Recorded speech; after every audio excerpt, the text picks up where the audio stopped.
doing murders. So, if I remember from last episode that we played, because we're in episode 4, we were doing an investigation. Yeah, we were doing an investigation. I might save some of these just in case if I want to go back later. We were doing an investigation. The episode is about Miles Edgeworth, who's like the silvered-haired prosecutor that's been going up against us like the last 2 episodes whenever we tried to get someone found not guilty. And it turns out Edgeworth was apparently involved in a murder case where he was on a boat with someone and he's being blamed for shooting the person because he had a gun on him apparently, or like his fingerprints were on the gun. And he's saying he was on the boat, but he never pulled the trigger, but someone else pulled the trigger. There's a lot. So far, I think we've gotten that he didn't pull the trigger.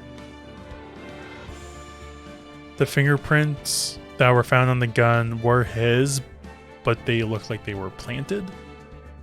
And then the person that we need to talk to about more information is this crazy old guy who thinks we're his, I think, grandson and granddaughter, I think, or something like that. We're trying to take over his, his business. I think that was really it. We did a lot, I remember, near the end of day 2. So I think we might be like halfway through episode 4 already. But there's still a lot to do. I know that for sure. That kind of sums it up. So let's do more investigations. I gotta figure out what we're doing. So I don't really remember. I remember we talked to the guy and then we had to leave. Because he was over here. Not you. We ate all your food. Because he was here. Oh no, his door's locked. Okay. I think I need to go back to the detective, maybe? Let me see. This might be it. Hey, pal. Long time no see. It's Dick Gumshoe. Excuse me. You don't look so happy. What's wrong this time? I actually wanted to ask you something. Yeah. What's up? What do we want to... Oh, right, the DL6 incident. Yeah, somehow that old guy is familiar with the DL6 incident. We have no idea why. And for context, DL6 incident involved Edgeworth and the Faye family. Because the Faye's mother was the spirit conjurer kind of person trying to solve a murder. And apparently her thing failed. And it got Edgeworth's father killed eventually. And then Edgeworth has been like scarred for life from it. And that's how he became a prosecutor and everything, because he wants to judge everyone guilty. There's a lot of stuff. Deep emotional stuff there, but yeah. There you go. The book Caretaker. Do you know the boat rental shop down at Gourd Lake? Oh yeah. The old man who runs it is appearing as a witness in court tomorrow, right? How'd you... that was supposed to be a top secret. Do you know who that old man is, detective?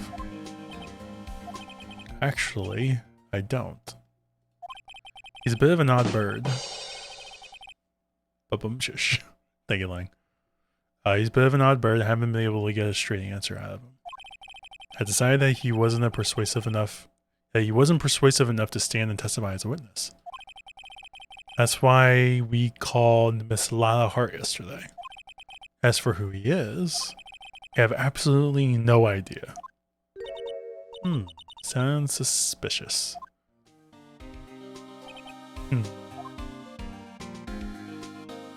He seems like he's hiding something still. I mean, especially with like the shifty eyes. I don't know. Detective Gumshoe, please help us. We need to know about the DL6 incident. That was when Edgeworth's father died. I can't help but think that it has something to do with this current case. To tell you the truth, I don't know much about DL6 either. Mr. Edgeworth forbade us from reading the file. So, I'm afraid I can't show them to you either, pal. What? However, if you can't convince me somehow that the DL6 incident is related to this case, well, I guess I'd consider opening the file up. I can convince him? The parrot? Yeah, I can show him the parrot. What's that? A parrot? The old man at the boat rental shop's parrot. The parrot knew about the incident. That incident? DL6. What? Bum bum bum. Oh, well, we already got here. Polly. Have we forgotten something? Squawk. Don't forget DL6. Squawk. Yeah, that's very unusual. I'm pretty sure that old man must have taught her that word. Yeah, but how would that old man know about the DL6 incident? Wait, what if that old man was connected to DL6? Nick? You think he might be? I get ya. Sounds like you need information on the DL6 incident. Though there is the station's records room. I'll give you a special permission to go in and find what you need. Nice. Alright, way to go, Detective Gumshoe. Okay, Nick, to the records room. I guess it's time we faced Edgeworth's past. I'm like a little terrified how this is gonna go.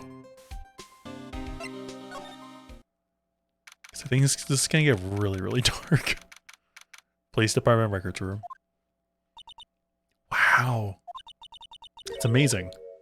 It's amazingly dusty. 10 years of files and 10 years of dust, I guess. Let's find the DL6 stuff and quick. Alright, 15 years ago, both me and Edgeworth were 9 years old. We were almost through the 4th grade when he suddenly transferred. Because of DL6? Oh, sounds like it. Nick, I found where the file is. Oh, thanks. Just let me know what you want to know about the DL6 incident. I'll get the right file. Okay. Let's actually examine it first and then I'll look at all that. This cabinet is where they keep evidence for current cases. Some of the things are obviously murder weapons. Others are who knows what. Most of it just looks like random junk. Nick, what do you think this clothespin is for? Don't touch that. It's evidence. Wow. Looks like there are files inside the glass case. The case is so dusty I can't see what's inside. Nick, it's locked. They must keep it. Oh, I am so sorry. Excuse me. We must keep important case files in there. Alright, let's see what else we got. There are shelves stuffed with case files in the back of the room too. Things. Forgotten cases rotting away for eternity. Let's get what we need and get out of here. All this dust is getting to me.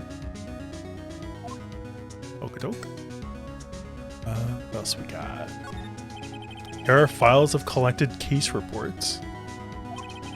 There's quite a large number of reports here. Volume of reports. Oh, there are all case reports? Sorry, I had to get a cough drop. Yeah, it's like a graveyard of police cases. I guess my sister's case report is in here too. Quietly gathering dust. Yeah. Alright, I think that's everything.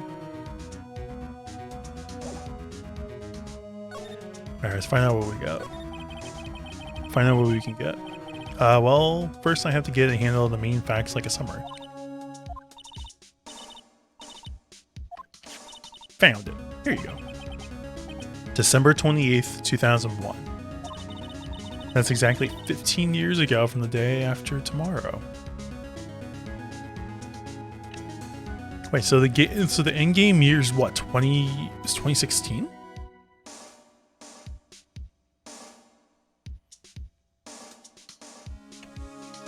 What year did this game come out? Say gameplay take place in the future? I thought this game came out in like late 2000s. Never mind. So in 2 days the case is closed. The incident took place in the elevator of the district courthouse. What? Is the same district courthouse where we're holding the trial now? Looks like it.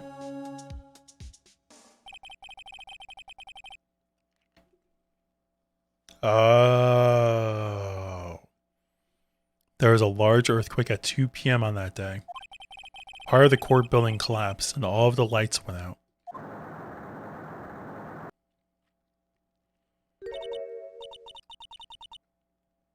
Wow, that was some earthquake. At that time, 3 people were trapped in the elevator. Oh, the old man might be the elevator guard here. Like the security guard? It took 5 hours for them to be rescued. 5 hours.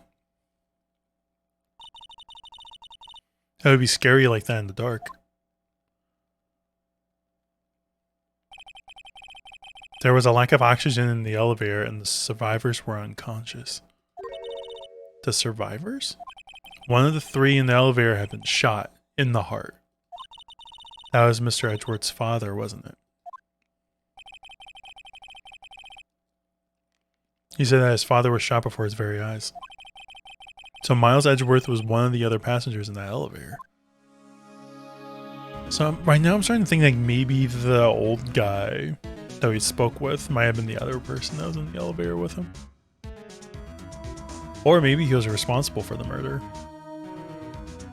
The shot came outside the elevator, so it couldn't have been him. Maybe he was just there?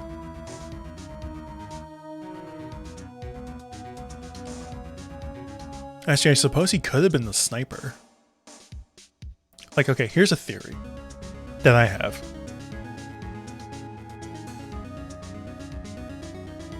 So, the old guy who owns the fishing port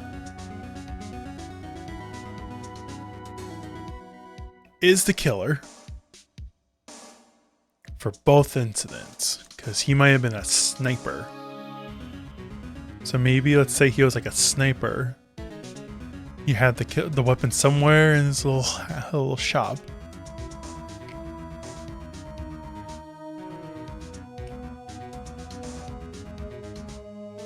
And he killed the father, but he realized what he did and he regrets it. So then somehow, some way, I don't know how, but Edgeworth was on the boat with this other guy. And then the other guy was probably going to kill Edgeworth. So then the other guy sniped him and saved Edgeworth out of guilt. So he was involved in both murders. Probably not the case. Highly doubt it. But there's a theory I have. There you go. Victim data.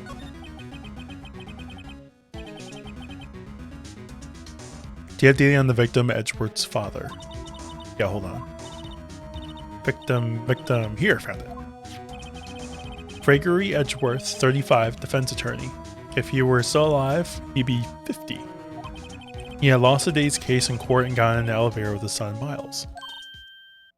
Miles Edgeworth, of course. So he was in the elevator with his father. From the angle of the bullet and other evidence, it could not have been a suicide. The murder weapon, a pistol, was found in the elevator. It's kind of similar to the current case. Very similar to the current case. The pistol had been fired 2 times. So apparently there was a pistol that had been fired 2 times. It wasn't suicide. Where have I heard that before? Yeah. It sounds just like this current case. What's going on here? Got any data on the suspect in there? That would be the guy that my mom got arrested. Hold on. This is it. The man arrested as a suspect as DL6 was Yanni Yogi. He was a clerk in the court, apparently.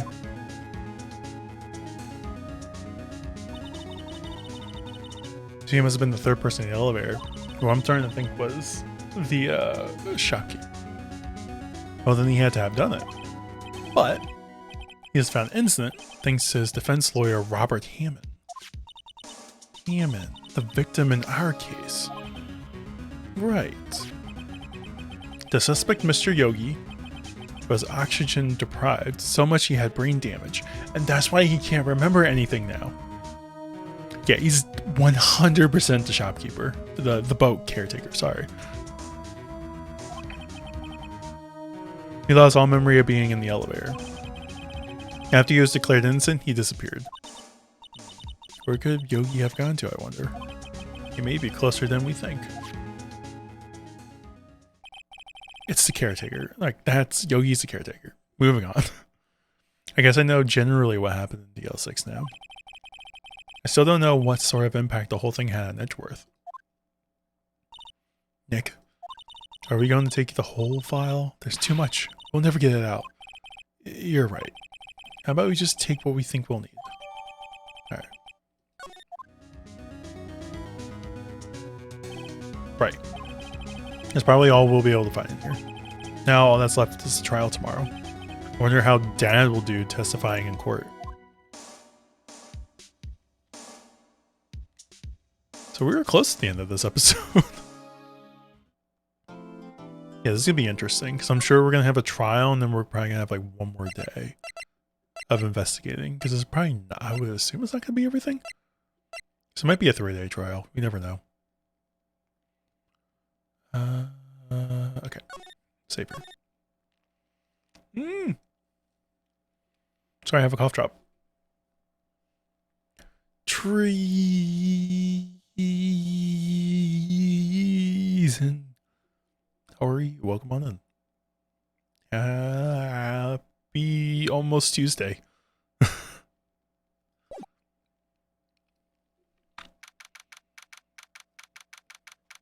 December 27th, 10 a.m. District Court Courtroom number 3.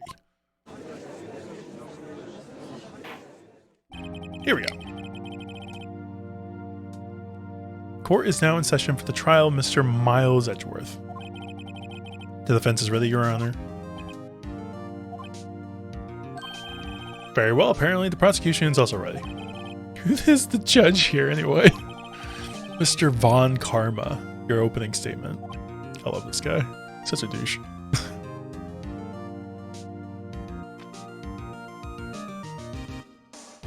Happy almost Tuesday. Yes. Very well, no opening statements, so... Not so fast, Judge. I was taking a meaningful pause before speaking. Right, of course. A prediction. Not even a spoiler. Today's trial will end 3 minutes from now? Wow. Order. Mr. Von Karma, what is the meaning of your statement just now? Bah, you must question everything. It will be over in 3 minutes. We have no time to waste. I'll call my witness now. Right. I'll call my witness, my decisive witness to the stand. It's that mysterious boat shop owner.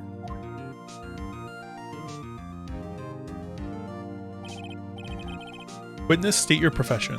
Oh, he's gonna blame him for the murder because he can't remember anything.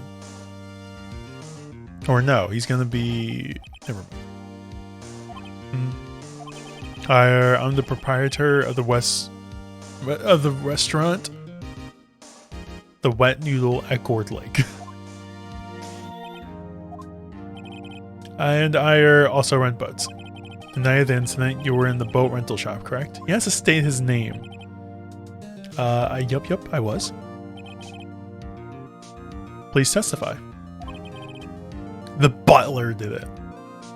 Llama, how did you know? And how dare you with the spoilers? Oh, so how you doing, Llama? It's good seeing you. Wait a second. We still haven't heard who this old guy is. Yeah. Wait a minute. The witness hasn't stated his name yet. Because I did not ask him, Mr. Wright. Bah. I had predicted this trial will end in 3 minutes. Stop asking trivial questions and cooperate. Yeah, right. The witness will state his name.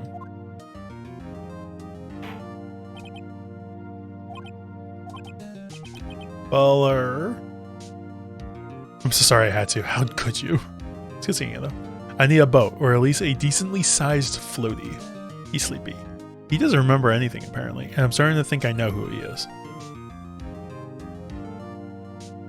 I just don't know how he's involved. That's the problem. And not knowing how he's involved makes this case extremely, extremely uneasy. How you doing, Steak? Welcome on in. It's good seeing you. I'm not really sure. Yup. What do you mean? My memory, Your Honor. The witness does not remember anything beyond the last several years. Ergo, he cannot recall his own name. Can't recall, you say? Yes, but the incident in question took place 3 days ago. He can testify. Very well. Let's hear his testimony then, shall we, witness? Here we go. Dog. GOG winter sale has been going for a week. How did I not know this? I haven't really looked at GOG in a while. Anything good on there? Nobody has called him by his name in the past several years. I think it's being intentionally hidden by the prosecutor. Like, he likely knows who he is. He just doesn't want to say his name. Because if he does, it can actually hurt the prosecutor and help us. Because he's somehow involved in the murder. But then they mentioned, like, during the, so there's 2 murders we're actually working with. The first one's the one that we're working on is with Edgeworth. He's the guy with the gray hair. He's getting blamed on for a murder. And the second one was when Edgeworth was a kid. There was 3 people in an elevator. Edgeworth's father was killed right in front of him. And then there was a third guy that was in there, but apparently they were stuck in the elevator for about 5 hours. And the gentleman was so oxygen deprived that he had brain damage. And he started losing memory. And then after that, he was never seen again.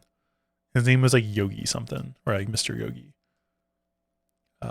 And I'm thinking that's who this guy is, because it makes way too much sense. Yogi Bear? Yeah. It's Mr. Yogi. But I'm thinking this is the Yogi guy. It makes way too much sense. They just haven't put the pieces together yet. Hey, da boo boo. I mean, I shoot for an old D&D game on there, but I don't know other stuff is discounted. Okay. Yeah, they usually do go with like D&D and then obviously like the CD Projekt Red games, because I think they own GOG, right? So I see their games on sale all the time. In an old RTS game. They own GOG. Gotcha. Okay. It was the night of the 24th, just after midnight. Yup. I'm trying to remember how everything went like 5 days ago. Objection. Not yet. I was in the restaurant where I rent boats, as usual. Then I heard a bang.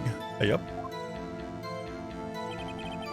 When I looked out the window, I saw a boat just floating on the lake. And I heard another bang. Just about then, the boat comes back to shore and a man walks by my window. Okay. Cross-examination. There's nothing to question in my witness testimony. Ergo, no need for cross-examination. Besides, there are only 10 seconds left before our 3 minutes are up. Judge, your verdict now. Yes. Mr. Wright? Cross-examine? Talking about? What are you saying? Of course I'll cross-examine the witness. Very well, you may begin. Excuse me, Mr. Von Karma? 3 minutes just passed. I see. Well then, let's take our time. You may cross-examine the witness. I don't get that. That was so weird. If it was after midnight, then it wasn't night at all. But he really said no need to cross-examine and thought we were just going to lay down and take it. This guy's a weird prosecutor. Like, he's very straightforward. Apparently, the guy's never lost a case in his life. And he's actually the person who's kind of trained up Edgeworth. It's a very weird case. Like, there's a lot of personal people involved in this case, and there's no way a real courtroom, I would think, actually let this happen. Some shady shit going on? Yeah, there's a lot of shady shit. Especially with this prosecutor. This guy's dirty. Hold it? Okay, holding it. We're holding a treason. What happened? What happened? Oh, then we're screwed. No need to cross-examine. We must be the murderer. My God. I gotta figure out... Okay, it was night of the 24th, just after midnight. Alright, what evidence do I have again? It's been like 5 days. I don't remember much. Sometime in the 24th, 25, 1 meter away. Okay.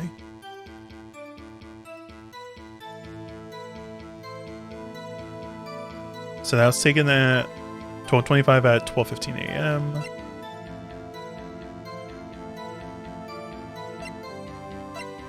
Okay. I heard 2 sounds like gunshots just after midnight. Okay. Okay. Press him. It wasn't the night of the 24th. It was just after midnight. It was the morning on the 25th, which means it was Christmas. Santa did it. My God. I actually do press on like everything, so I'm gonna press anyway. Just after midnight, you say? Yep, just around then. Are you sure? Pretty sure, yep. When I talked to you yesterday, you were rather vague about the time. I'm surprised you seem so sure about it today. I asked him and he remembered. Isn't that right? Don't glare at me like that. I remembered it clearly, I did. Yep. You see, continue. Alright. I was in the restaurant where I rent boats as usual. Restaurant. No, he was in the boat shop. Is there anyone who can verify that? Well, I guess Polly could. That's not good enough for a court of law. Mr. Wright, exactly what's not good enough? Your Honor, this Polly is a parrot. A parrot? Don't be so hard on the girl, Keithy boy. That's the other thing. The caretaker keeps assuming that we are his son, or things like his grandson, and he's believing that we're going to inherit his business after the court's over, or after his trial's over. And he keeps calling us Keith. So, yeah, anyway. Keith? Yeah. The prosecution concedes that we cannot prove the witness was in the shop. Witness, please continue. Then I heard a bang. And where did the bang seem to come from? From the lake, I figure. Are you certain? Yep. Good. Continue. Okay, we gotta press him with that in mind. Gotta be like, why did you kill that man, Papa? I thought you loved me, Papa. That'll crack him. When I looked at the window, I saw a boat just floating in the lake. Press. Was there someone in the boat? It was pretty far out there. I couldn't see clearly. But I figured there was 2 men out there. But you couldn't see them clearly. Yup. At the time, that is. At the time? Ooh. I could try to press them like, what time? Yeah. So you heard 2 gunshots total? Yep. That's what Lana said in her testimony yesterday. Just about then, the boat comes back to shore and the man walks by my window. One more press. By your window? Yep, by my window. Right outside the window of my little shack. And could you see the man's face? Well, the fog was pretty darn thick, but he was right there in front of me. I saw him. This is a rather important detail. Please add it to your testimony. Tisk, tisk, tisk. I have a bad feeling about this. That man was the defendant? He was saying, I can't believe he's dead. So that's where he, are you sure? Uh-oh. Dad! Dead certain, Keith! Well then. He said, I can't believe he's dead, as he was walking by too. Damn, we're in trouble. Witness, are you sure that the person you saw was Miles Edgeworth? It was him, that Edgeworth boy.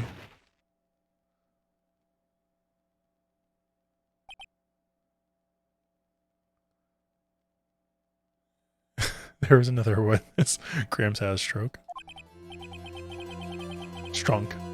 This sounds like decisive evidence indeed. I see no room for doubt. Von Karma. He lured me into this cross-examining so he could set me up for a fall.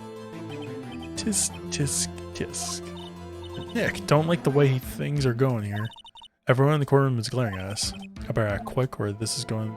trial's going to be over. Yeah, I'm gonna raise an objection. Your Honor, we proved in yesterday's trial that it could not have been Edgeworth who fired the gun.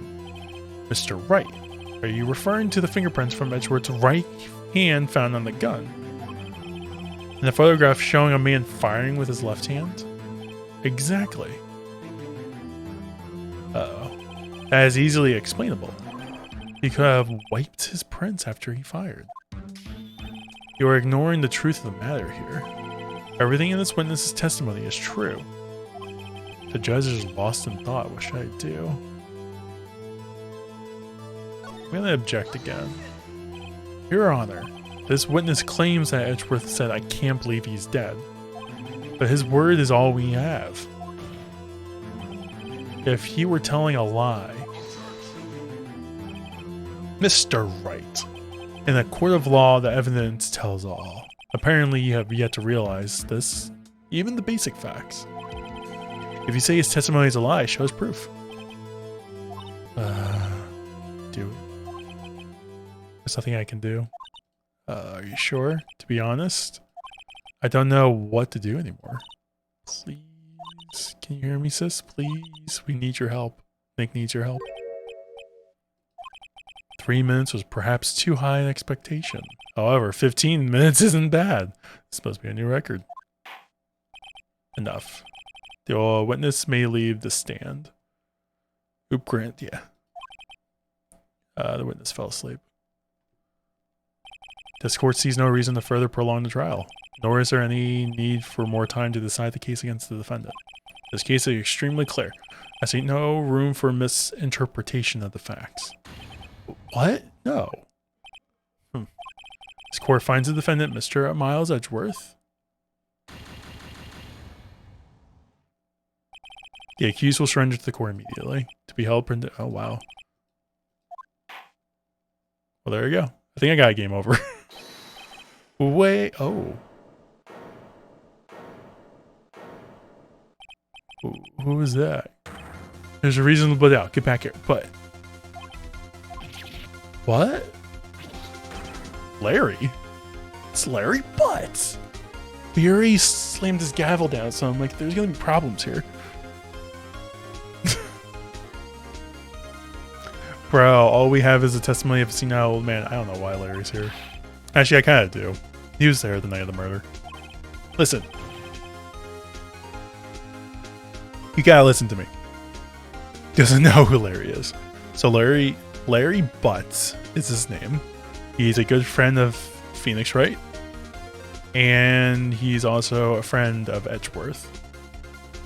Yep, Larry Butts. He has been referred to as Harry Butts a number of times already. And so has our character been referred to Harry Butts.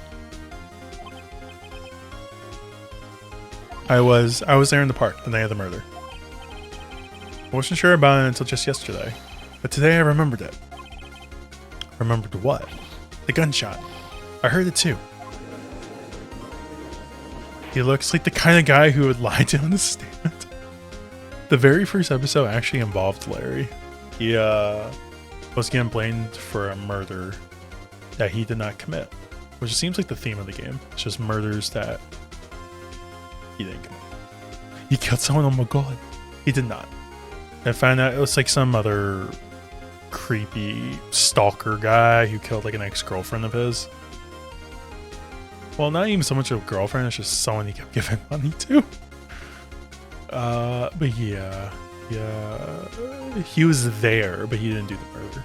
That was someone else. What is the meaning of this? The verdict has been decided. I call for adjournment. One moment, Mr. Von Karma. So you say you heard a gunshot? Yeah, I did. A gunshot that night.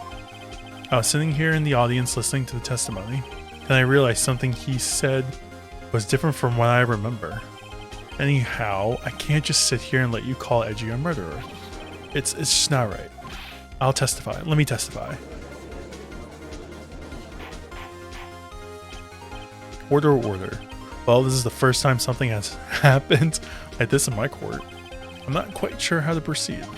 Judge, you're already given your decision. Trial is over. Nick. This is it. Larry's giving us one final chance at this. She's right. If only it wasn't Larry. He could make things even worse.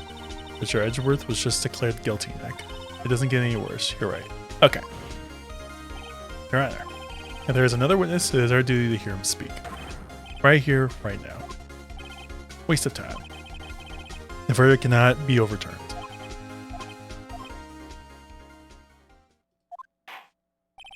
Allow me to speak my opinion.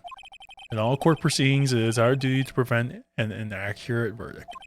In order to make sure no mistakes have been made, every witness should be heard. What is this? I withdraw my previous verdict of guilty. Mr. Von Karma, I order you to call this new witness to testify. Now. What? The court will adjourn for 5-minute recess. After that, we will hear this new witness. Court is adjourned. Well then. That was a lot. Phew. That was too close. Sorry to keep you on the edge of your seat like that, Edgeworth. I've seen worse. Yeah, right, Edgeworth. You're sweating bullets. I just wonder what Larry plans to say in there. Larry was at the lake that night. Yes. He said he went looking for the steel samurai balloon that flew into the lake. Alright. And he found the balloon in the air tank that night? Yeah. Oh, he was by the boat! Okay, so there is an air tank found behind the boat. Where the caretaker was, so he was also there, possibly. Or maybe that's the guy he saw that walked by. Maybe he saw Larry, not the boat. Hey, Edgeworth. Huh? You say something right? Yeah, a lot of things. You seem out of it. What's wrong? It's nothing. Mr. Edgeworth, there's something I've been meaning to ask you. What's that? Why are your fingerprints on the murder weapon? Oh.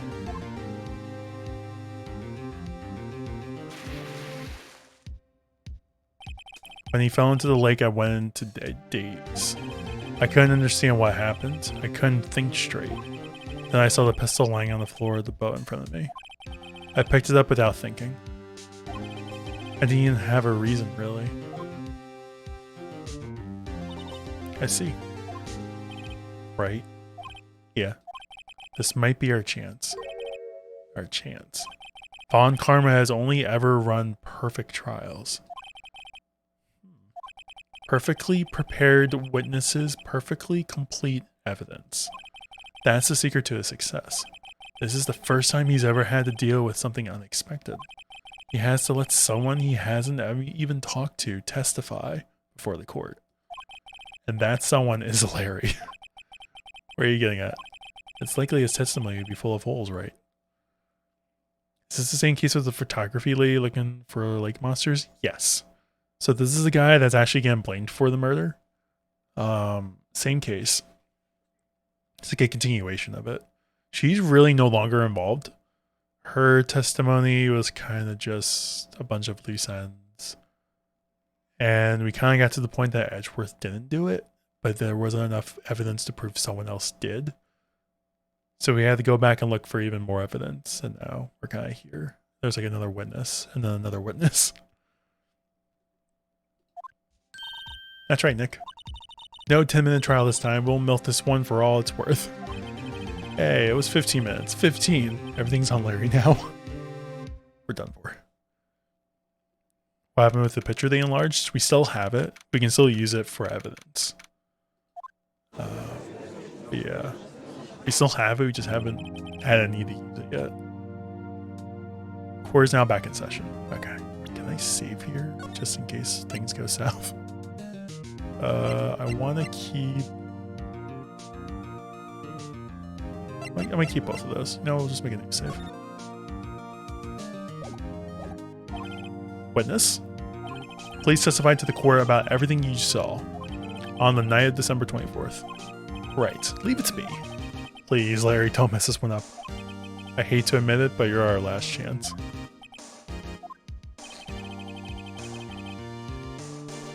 Von Karma didn't even have time to prep for his witness. Let's hope Edgeworth is right about this being our big break. Alright, what you got, Larry? That night, I was out on the boat on the lake. I thought that was going to be the end. I was looking for something and I found it. So I quietly slipped the boat back in at the rental shop dock. Then, just as I was thinking about going home, I heard this bang.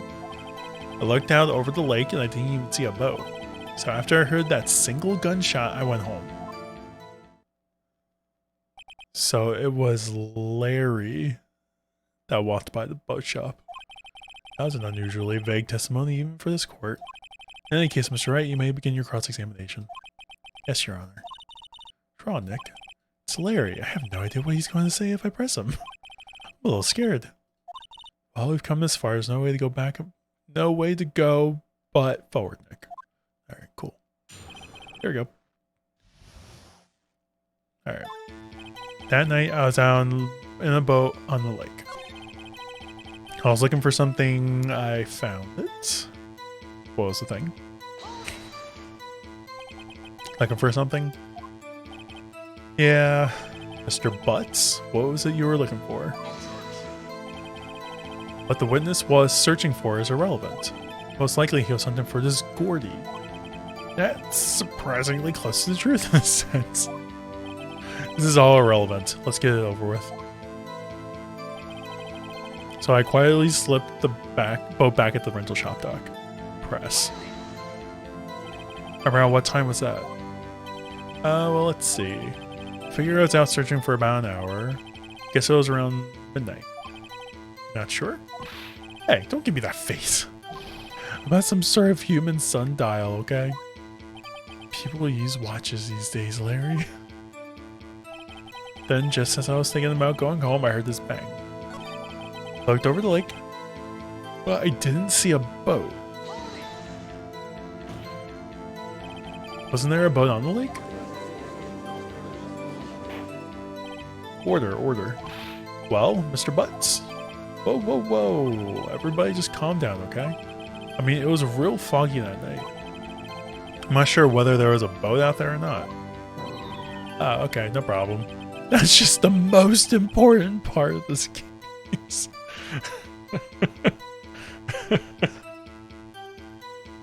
Yeah, it's fine. You know, it's like the crucial evidence that we need. So after I heard that single gunshot, I went, okay, there's a problem. Everyone says 2, he said 1.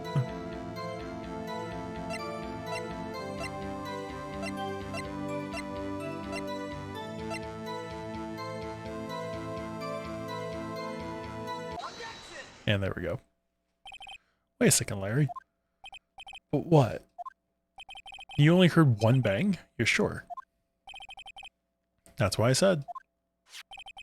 But Miss Lionheart testified yesterday she heard 2 bangs. And the old man just now said the same thing. They both heard 2 gunshots that night. Huh? Were you even listening? Were you paying attention at all to what they said? Yo, Nick, please. Huh? No, something's been bothering me. I'm a witness, see? I'm like a customer here.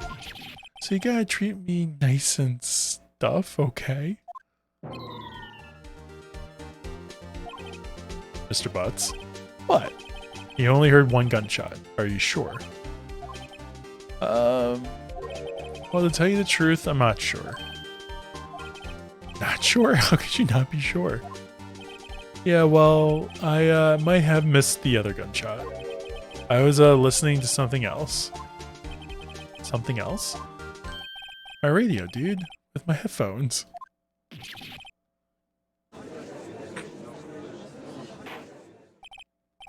Order, and stop that booing. Mr. Butts, you were listening to the radio with your headphones. Yeah, so what? That's a crime? I listen to my radio. Everybody listens to the radio. What's the big deal? Mr. Von Karma, your opinion. I know, thank you for that. Thank you, Num. Your thoughts? Waste of time. I do not accept this witness, nor his shoddy testimony. Well, Mr. Wright, should he continue the testimony? Yes. Your Honor, please allow the witness to continue his testimony. Bah. Nothing is more pitiful than a lawyer who doesn't know when he's lost. Very well, Mr. Butts. Please give your testimony and be sure to include all details like your radio. Right, leave it to me. I mean, if there were any other way out of this, believe me. Alright, round 2. It's lonely being alone on Christmas Eve. That's a start. That's why I was listening to an all-request show on the radio, see? I was listening to it real booming loud, like... But I'm sure I heard that gunshot. I remember exactly what the DJ was saying when I heard it too. What was the DJ saying? You were listening to your radio at a high volume. Yeah, what's the big problem? Can a man listen to his radio in peace? Isn't this a free country?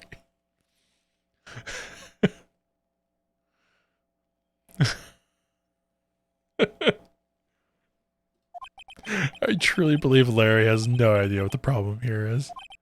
Judge, can you believe a word this witness says? What he heard was probably nothing more than a drum beat from the radio. True enough, it is difficult to believe this testimony. Wait, Your Honor. The witness said he remembers exactly what the DJ said when he heard the gunshot. Thank you. I was supposed to... DJ? An announcer, the guy who says things on the radio? Anyway, what this means is when he heard the sound, no music was playing. The DJ only talks between songs, so he could have heard the gunshot from the lake. I'd like to cross-examine the witness, Your Honor. Very well, Mr. Wright. I can't believe I'm continuing this charade. Charade.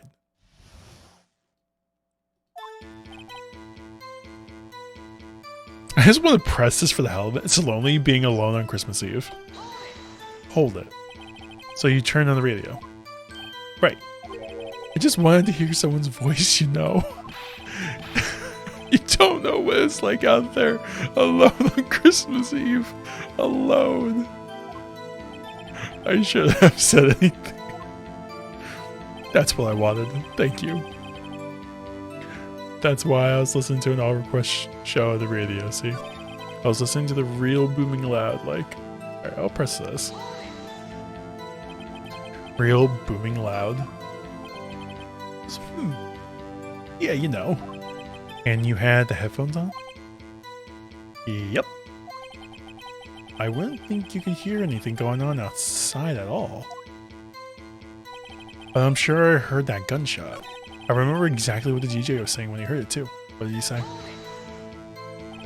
What did she say? Mr. Wright, please cease these pointless questions. What possible good could knowing what a radio DJ said do us? Indeed, Mr. Von Karma has a point. I'll allow the question only if you see some reason as to why you should care. We should care. We should care, Your Honor. Of course we should. Why? Well, how'd you know if we don't ask him? Fine, very well. Mr. Butts, please testify to the court. What was the radio announcer saying when you heard the gunshot? Just when she said, hey, it's almost Christmas, I heard the gunshot. Damn. Are you sure? Of course I am. She had this real sexy voice. Maybe Von Karma was right. I'm not sure how that helped us at all. This is the most ludicrous testimony I've ever heard. But there is one gleaming ray of hope in there. I've got to press it until we get to the bottom of what happened. Okay. Guess just start pressing. Do you by any chance remember the name of the program you were listening to? This has nothing to do with the case, Your Honor. Objection sustained. Witness was listening to the radio. That's all we need to know. Tell us, Mr. Butts, how loud was your radio set to that night? It was listening real booming loud. I'm sure I heard that gunshot. Can you prove that? No, of course you can't. Nah, I can't prove it. But I remember that moment real clear. I mean, while I was talking about it, it came back real clear to me, you know? I remember exactly what the DJ was saying when I heard it too. It's just, hey, it's almost Christmas. I heard the gunshot. It's almost Christmas. But the gunshot was taken at 12:25. You're lying. See, the enlarged photo now comes into play. Larry, are you absolutely sure what you're saying is correct? Huh? What's with the face? You look scary, dude. Hey, if you're trying to scare me, you better know I don't scare that easy. Is something the matter, Mr. Wright? Your Honor. Did you hear what the witness just said? The DJ said, hey, it's almost Christmas when we heard the gunshot. When he heard it. Indeed, and almost Christmas means it wasn't Christmas. Do you realize what this means? When he heard the gunshot, it was still Christmas Eve. That would seem to be the case, yes. And he should have heard the gunshot after midnight. This photograph is irrefutable proof of this fact. Let's see what the time was on the photo taken when the gun triggered Miss Hart's camera. 12:25 at 12:15 a.m. 15 minutes after midnight on Christmas Day. Gasp indeed. This is a clear contradiction, Your Honor. Larry's lying. Unless the photo is altered. What does this mean? The two prior witnesses heard gunshots after midnight. However, this witness says he heard a gunshot before midnight. Judge, the answer is simple. The current witness is plainly mistaken. Just look at him. Suspicious. What? Oh, Mr. Wright, what do you think about Mr. Butts' claim you heard about midnight?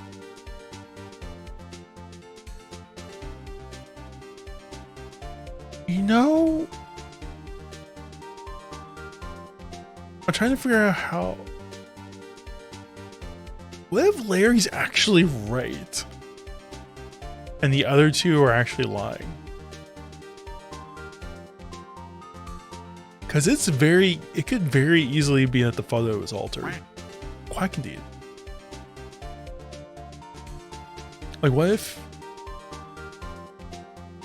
Von Karma convinced Lala Hart and the mine guy, the caretaker, to say the murder happened after midnight when it did not? I'm going to say Larry's right. I'm kind of curious where this is going to go. Larry's not mistaken, Your Honor. He heard that gunshot before midnight. Intriguing. I'm assuming you have evidence for this wild claim? Show me evidence there was a gunshot before midnight.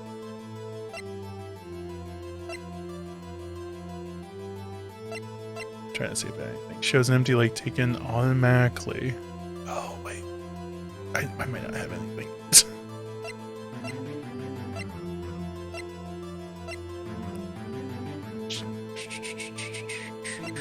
Makes noise when I'm done.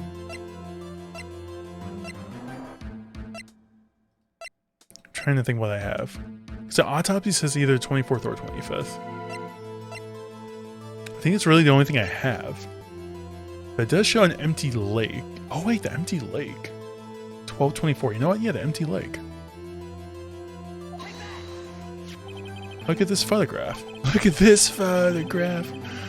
This was taken by our witness yesterday, Miss Lana Hart, with her automatic camera. The timestamp on the photo reads December 24th, 11:50 p.m. Oh. But there's nothing on the lake in this picture, Your Honor. The real issue here is not why nothing is shown in this photograph. It is why this photograph exists at all. What do you mean? Your Honor, this photograph was taken by an automatic camera. That camera was set to go off in response to loud noises. Aha! Correct. There was a loud noise at the lake. On the lake at 11:50. He's right. Gasp. That is why the photograph was taken. In other words, gasp indeed. Oh, wait, quack indeed. MJ, hello. How are you doing? It's good seeing you. When Larry heard the gunshot, it was most definitely still Christmas Eve. Indeed, it would seem that is the case. Then where does that leave us? Ms. Hart testified that she heard the gunshots after midnight, right, claiming she was mistaken. Not at all, Your Honor. It is a fact that the camera also triggered at 15 minutes after midnight. Your Honor, that night there were 2 sets of gunshots within a 25-minute pause, with a 25-minute pause between them. My brain's like not keeping up with this right now. Hello. It's good seeing you. How you doing?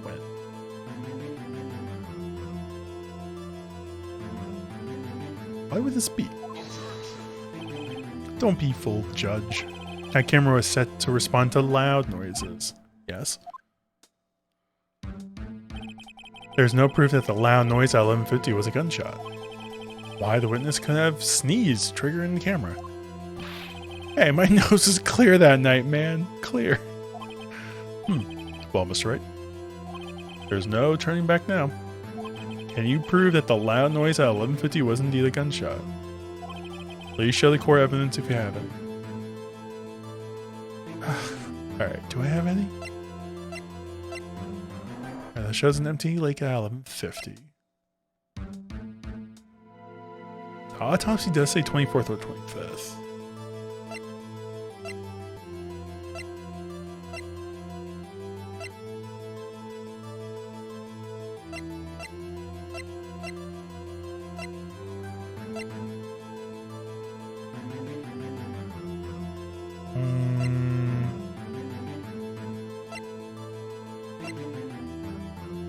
Trying to think what else we have.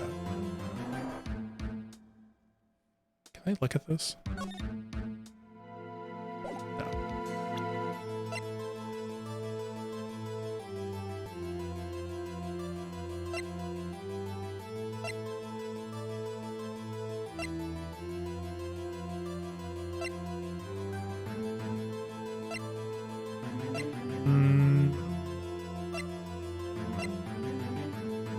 The only thing I'm thinking of is the autopsy report because it says the 24th or the 25th, but I'm not positive.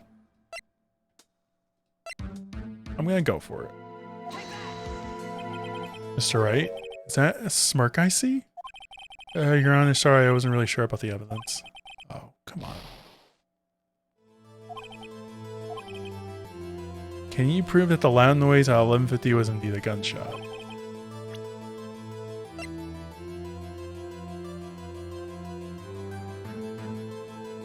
I mean, I could use the camera.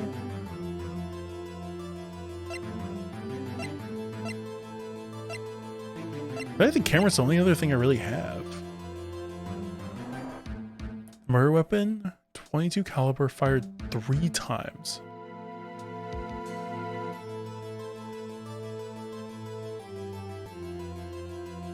Wait, there's 3 shots.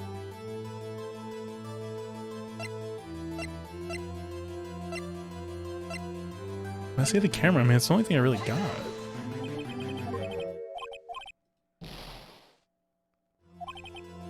Can you prove that the loud noise at 11:50? Don't you golf clap me? How dare you? Wasn't it a gunshot?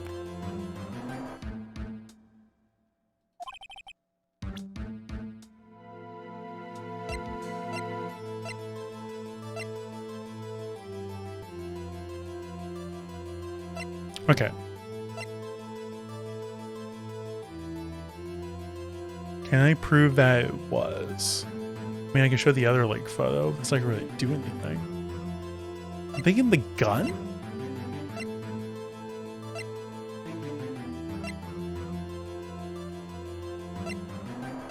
I don't really have much more, like, much else evidence to show. This is my evidence. Oh wait, the murder weapon. Something about this pistol was bothering me, Your Honor. Both of the witnesses who testified yesterday heard 2 gunshots. However, the murder weapon was fired 3 times.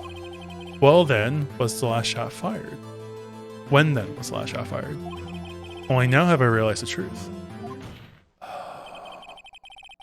That 3rd shot was the shot Larry heard just before midnight. So I wasn't putting it together. Okay, that actually makes sense. Okay, cool. I knew that was going to happen. That was all according to plan. Order. That would make sense of the evidence we've seen so far. However, this leaves me wondering exactly what did happen that night on the lake. Exactly. This is true. There were 2 sets of gunshots separated by 25 minutes. One at 11:50, another at 15 minutes after midnight. Why, I ask you, why? Oh, I better think of something quick. Wait a second. Gunshots separated by 25 minutes? What's wrong, Nick? I have it! Remember the case with the Steel Samurai? Yeah, of course I remember. The murderer in this case had the same idea as the murderer in that case. What do you mean? Maya? Yes. If we don't figure this out now, we'll never overturn Edgeworth's guilty verdict. I've got a hunch, but I'm going to run with it. Alright, I mean, is this safe? Safe? We've already gotten a guilty verdict. We have nothing to lose. You just watch and let me know if I say anything that sounds fishy, okay? Your Honor. Yes, Mr. Wright. The testimony just now has cleared up this entire case. Yes, it has. What do you mean, Mr. Wright? Tisk, tisk, tisk. Alright, Dracula. So you finally realized the truth. There can be no other murderer here than Mr. Miles Edgeworth himself. Wrong, Von Karma. The man was shot that night, but it wasn't Edgeworth who did the shooting. Listen, rookie. Take a deep breath and consider the facts. At the time of the murder, 1 boat was on the lake. This was shown by the witness's photograph. The defendant, Edgeworth, and the victim, Robert Hammond, were on that boat.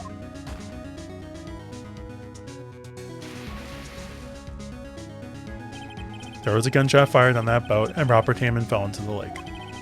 The distance of the shooting was 1 meter. It couldn't have been suicide. Well, the guilty party the guilty party has to be the other man on that boat. I admit it is hard to imagine any other possibility. Yes, but this assumes that the victim was shot at 15 minutes after midnight. What do you mean by that, Mr. Wright? We have photographic evidence of the time of the shooting. The timestamp on that photo says 12:15. But Larry heard a gunshot 25 minutes before that. Robert Hammond was killed then, 25 minutes before the shot in the lake. That's the only way that Edgeworth could be innocent. Mr. Wright, are you quite mad? Explain who the 2 men on the boat are.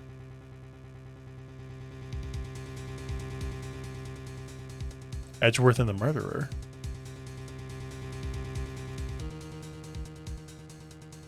Wait, no, because Hammond has to be one of them. But Edgeworth said he was on the boat. So Edgeworth was definitely on the boat. Hammond was on the boat. Wait.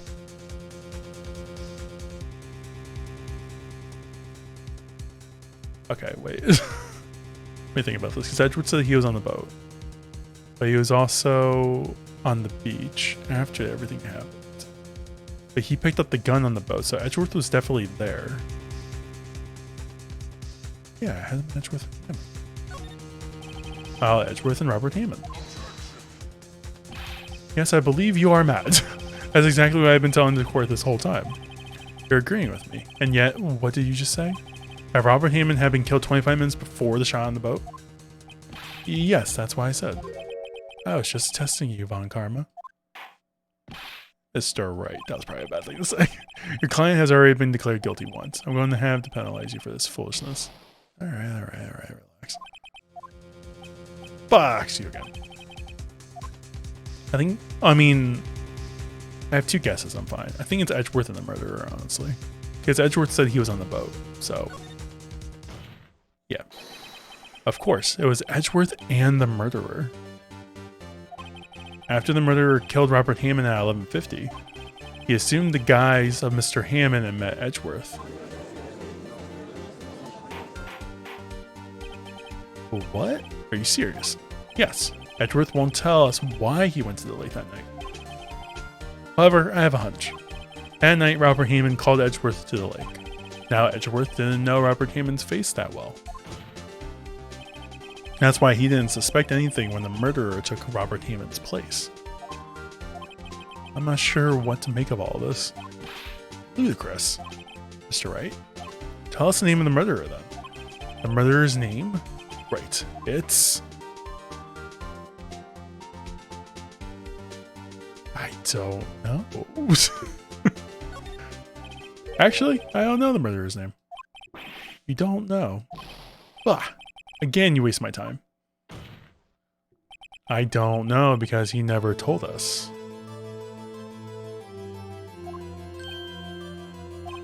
The murderer is the caretaker on the boat. Wait, words. The murderer is the caretaker of the boat shop, that old man. At 11:50, he was the one who killed Robert Hammond. Caretaker of the boat shop? Where did he do this? And there weren't any boats on the lake then. Why would he have go? Oh my god, I can't speak. Why would he have to go all the way out on the lake just to shoot someone? May I suggest that the real scene of this crime was not on a boat? What? Well then, where did the murder take place? Show the judge where the murder really took place.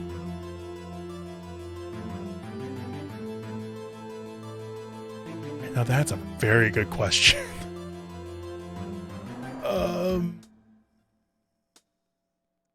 It was not at the lake. It was nearby. I think it was actually somewhere here. Or maybe even back here.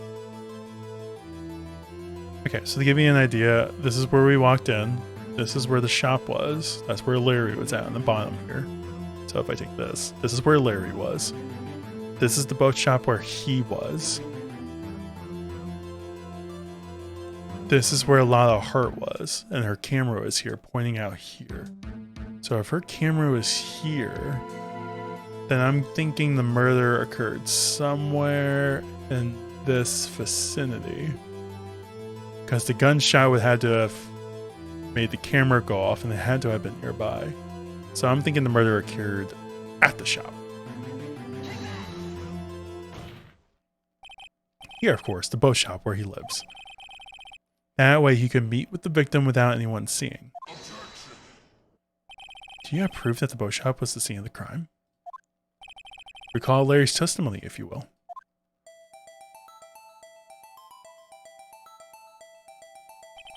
That night he was out on the lake in the boat searching for something. He finds it and returns to the boat.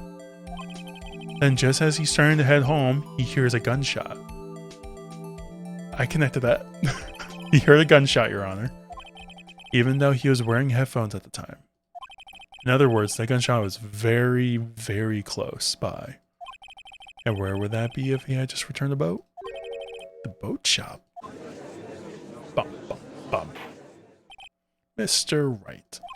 What happened that night on Gourd Lake? Please tell the court from the beginning. Yes, Your Honor. Like, are you sure about this? Not really. But I think if I start at the very beginning, and then I take it slow, I might be able to figure this out.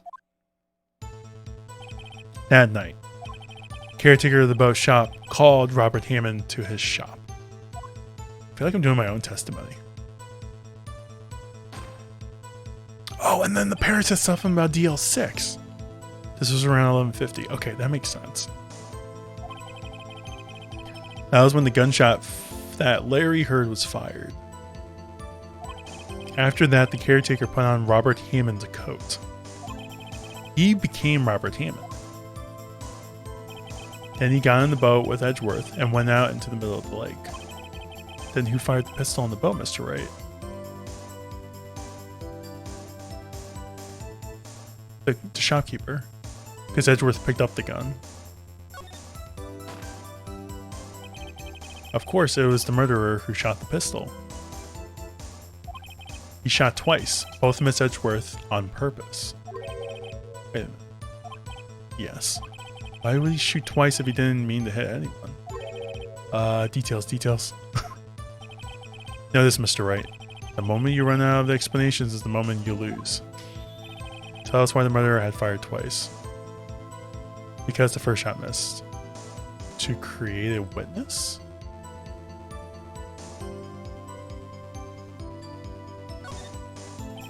I believe he shot twice to create a witness, Your Honor. Create a witness? The murderer lifts his pistol and fires one shot. That ensures that anyone who heard the shot would look at the lake. Indeed, Miss Hart did exactly that after hearing the first gunshot. Next, the murderer waits a bit and he fires again. Then,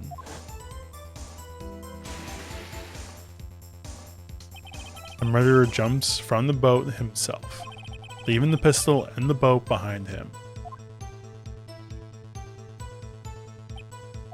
I see. To someone looking from the edge of the lake, it would appear that one of the men on the boat had shot the other. The murderer didn't know about the automatic camera, of course. That's why he shot twice to draw attention to the boat. Once you realize that, everything falls into place. The boat shop caretaker swam back to his shop. Then he put Mr. Hammond's wet coat back on the body and threw the body into the lake. This is what happened, Your Honor. These are the events that transpired that night on the Gourd Lake. That's a lot. It kind of makes sense. Bailiff. Bring out the witness from before. Boat shop caretaker, quickly.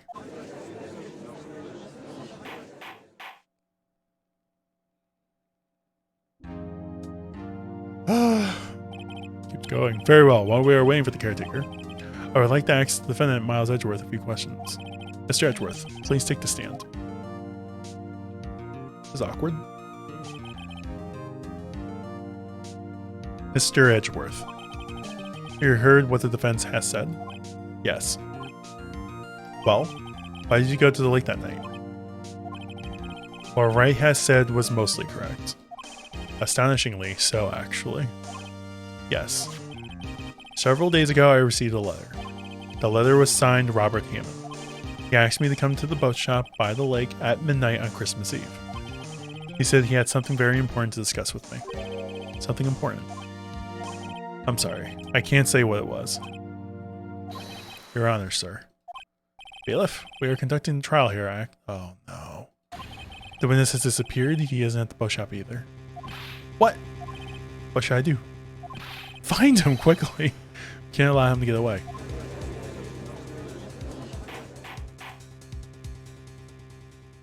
I mean, damn. Mr. Von Karma, your witness has disappeared. A search warrant has already been issued. It goes without saying that I cannot declare a verdict under these circumstances. I will extend the trial until tomorrow, the final day allowed. I request that the police department utilize all its forces to find that witness. Am I understood? One more thing. Just who is that boat shop caretaker? I think his identity has become very important to this trial. I want him and I want to know who he is. Very well. Court is adjourned. I already figured it out. I think. He's Yogi. Yay, Nick, you did it. I didn't do anything. Just survived another day. Yeah, well, at least we got out from under the guilty verdict. And what about Larry? That was something else. Even Von Karma didn't know what to do with his testimony. Larry really helped us out. Sure, once I sift through his unique testimony. Still, he did save us. I just wish our cases weren't so down to the wire all the time. I know what you mean. Sometimes I feel like it's us on trial instead of our clients. Hey, Edgeworth. Mr. Edgeworth? Did you say something? Don't look so pained. I mean, it looks like you're probably going to get off the hook. You could try to smile just a little. Relax. I'm sorry. But I fear it's not over for me yet. What do you mean? Right. There's something that's been troubling me for a long time now. I don't know whether or not to tell you, Edgeworth. No, there's so little time left. I want to tell you to get off my chest, but I can't make up my mind. What is this about, Edgeworth? It's a nightmare I've had. A memory of a crime that I committed. Crime? A memory of a murder?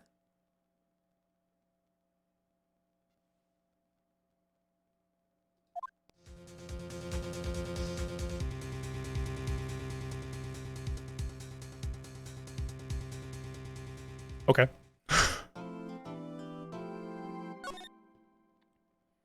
Well, at least you managed to survive that one. I'm just so confused.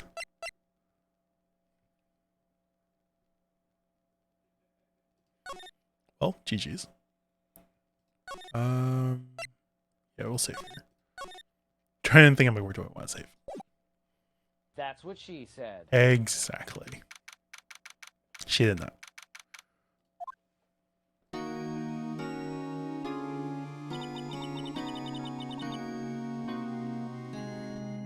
What was Mr. Edgeworth talking about? I wonder if he accidentally shot his father.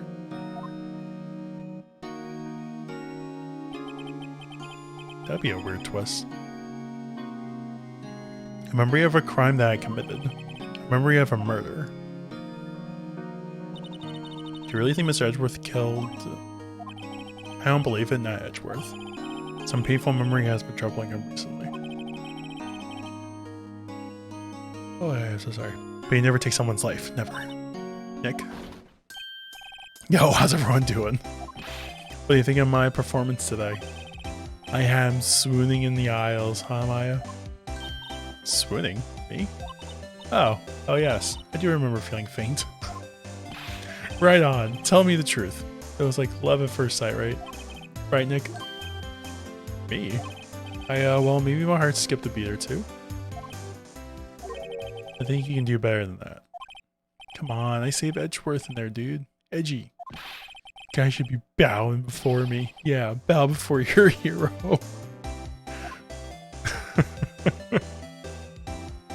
Alright, let's talk, dude. Today's trial. Larry, you really helped us out in the trial today. You did.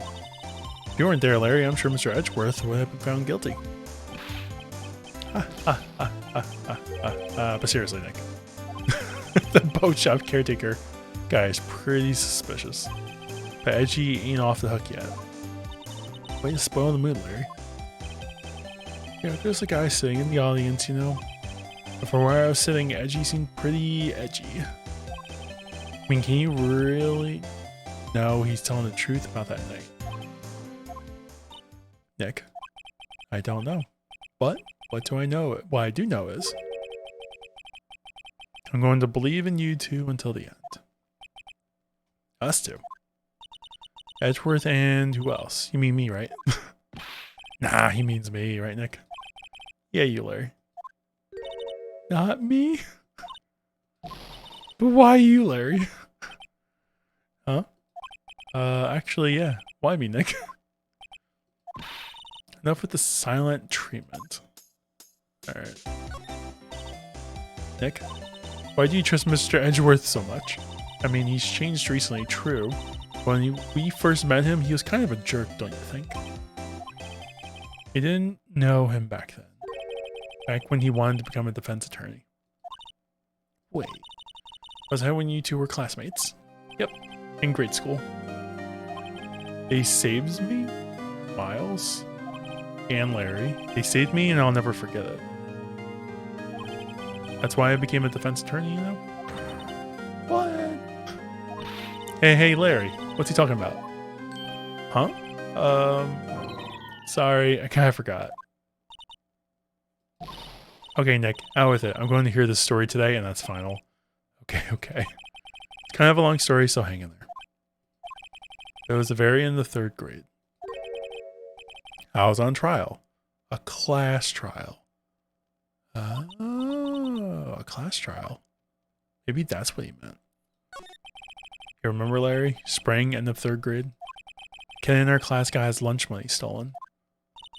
Lunch money. Our school was really small.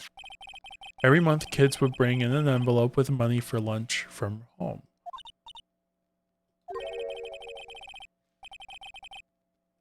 I had like the biggest jaw just sitting in there. I'm like, I need to let it out. Anyway, this kid's envelope disappeared with $38 still inside. Oh, yeah, now that you mention it. I do remember that. I can see why you'd forget, though. You were out of school that day. Anyway, the envelope had been stolen during PE class. I was coming down with a cold, so I skipped PE that day. I was the only one not in class. So they thought you did it. Yeah. The kids in class said I should be put on trial. Trial? So the next day, we held a classroom trial with me as the defendant. I didn't do it. Guilty. He did it. Guilty. Give the money back. You're such a meanie. No one play with him. Just admit you did it. You can't hide the truth. Tell us the truth. We're not going to play with you anymore. Yeah, no borrowing money. Shouldn't be allowed in relay race or on the library committee. Give me back my 50 cents I loaned you. Hey, did you rob the bank that day? Okay, wow. Now, Phoenix, you should know you shouldn't steal people's money. It's not right. I was from the teacher? Come on. In the end, even the teacher thought I'd done it. Go over and apologize, Phoenix. I didn't know what was happening. I was so sad I couldn't stop crying. Everyone was staring at me like I had done it. I tried to apologize. I went to where the boy whose money had been stolen was sitting. That's when it happened. He shouldn't have to apologize. The only thing that belongs in a trial is evidence. Anything else has no place. You should all be ashamed, amateurs. Miles? Oh, well, Miles. It wasn't you who stole my money, was it? No. Then you shouldn't apologize. Everyone's been shouting you did it, but no one has any proof. That's why you're on there. This boy is innocent. It's teacher. But Miles, it was your money that was stolen. Yeah. He did it. He's the one. You don't need proof. Make him say he's sorry. Why don't you all just shut up? This is always how it is. Everybody ganging up and picking on one person. Just think how he feels. He said he didn't do it, so he didn't do it.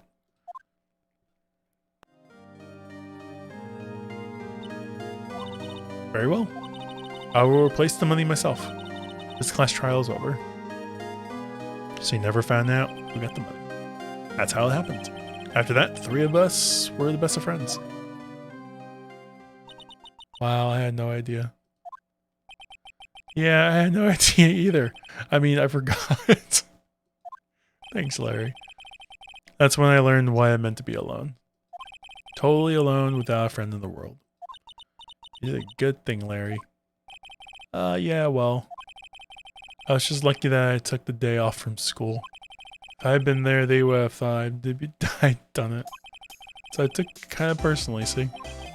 When something smells, is usually the butts. Alright, after the trial. That was a nice story. Anyway, Edgeworth and I talked after the class trial. That's when I heard his father was a defense attorney. I remember his eyes would shine when he talked about his father. Applaud, applaud, applaud.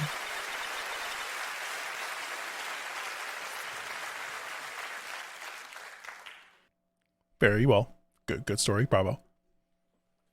I'm going to become a defense attorney, just like my father. A famous defense attorney. Then, a few months later, he suddenly transferred to another school. DL6 incident. Right. I'm not sure, but the transfer probably had to do with his father's death. That's so sad.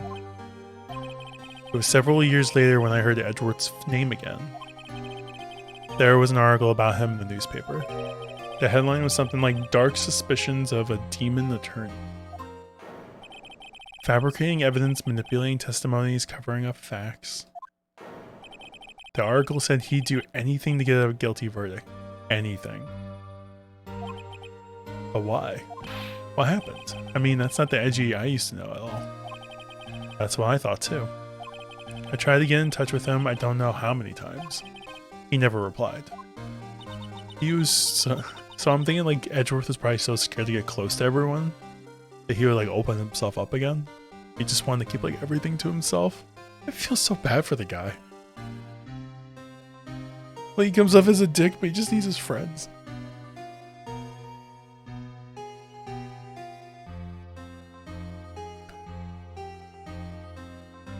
Guess he didn't want to see his old friends, yeah.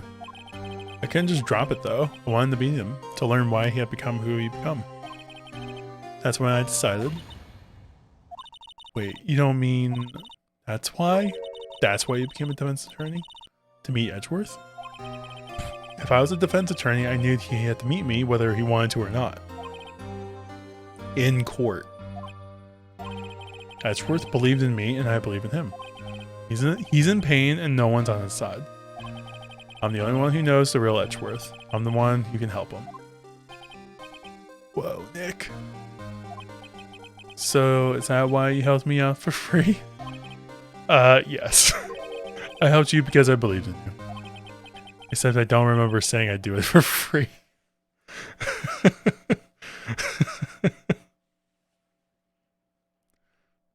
Fair. Oh, Nick. Nick.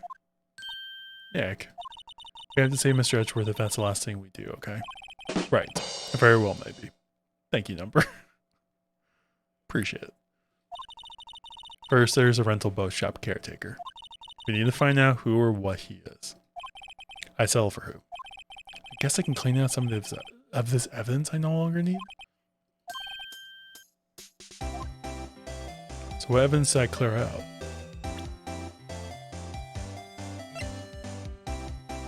Nothing important. Okay.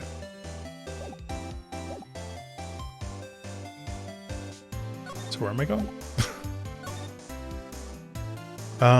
Probably back to the lake. Let's go to the detention center first.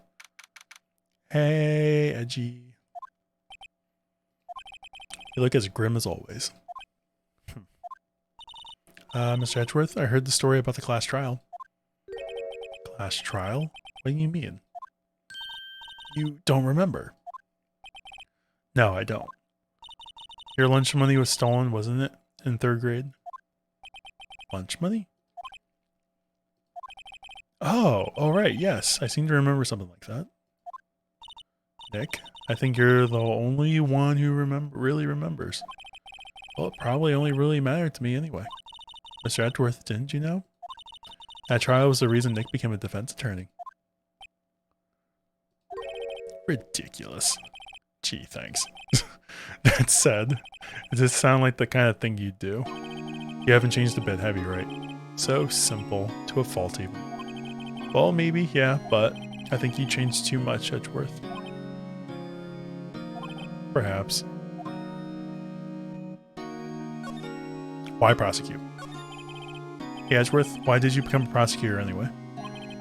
You used to look up to your dad. You said you wanted to be a defense attorney, right? I couldn't let myself deny reality like you. What do you mean? My father was taken from me, and you want me to defend criminals?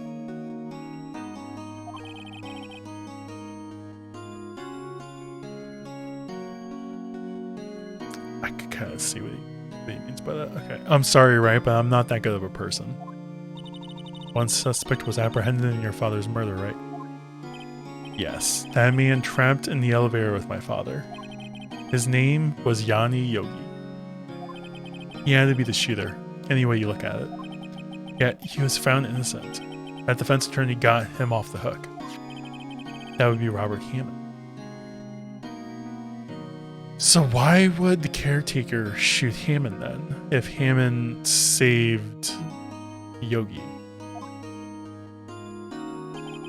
On that day 15 years ago, 3 of us were trapped in that elevator for 5 hours. When we were rescued, we all suffered oxygen deprivation. I had lost all memory of the murder. Lost your memory? Even now I can't recall what happened in that elevator. That was the crux of Yogi's attorney's argument in court.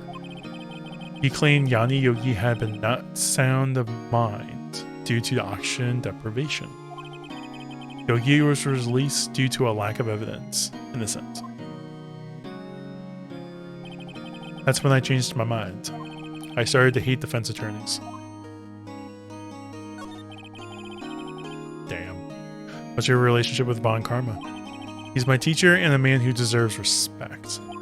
I learned everything I know of courtroom techniques from him. So he's like my sister was to you, Nick. He's a perfectionist in all things. In court, in his personal life, he is obsessed with doing everything perfectly. Perfectly, huh? In all cases he has taken on, none were left unsolved. And not one suspect was declared innocent, ever. But that's... I know. It's possible some of the suspects were indeed innocent. However, it is impossible for us to accurately determine that in every case. All Von Karma does his job to find the suspect guilty perfectly. In any case, it's nigh well impossible to find a weakness in him. Should a weakness appear, he would do everything in his power to make it go away. Edgeworth, what you're saying is true. You're headed for a guilty sentence tomorrow. He's right. Now's not the time to praise the enemy, Mr. Edgeworth. It's a strange situation in which I find myself, I admit. Okay. Alright. I can present the file. It was that case that changed my life. And tomorrow, on December 28th, its statute of limitations runs out. Could that be a coincidence? But, even if the case is finally closed on paper, it will never be erased from my memory, ever.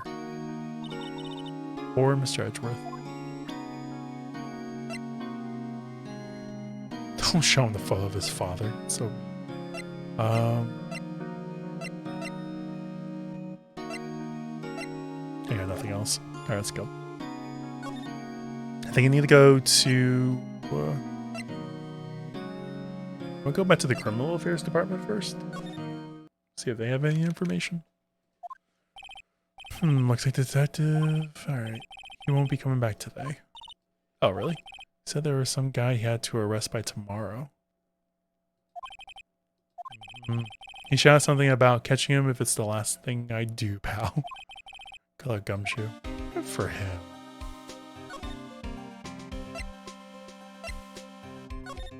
Alright, going back to Gourd Lake. Hey, pal. Yeah, there he is. Long time no see. Oh, Detective Gumshoe.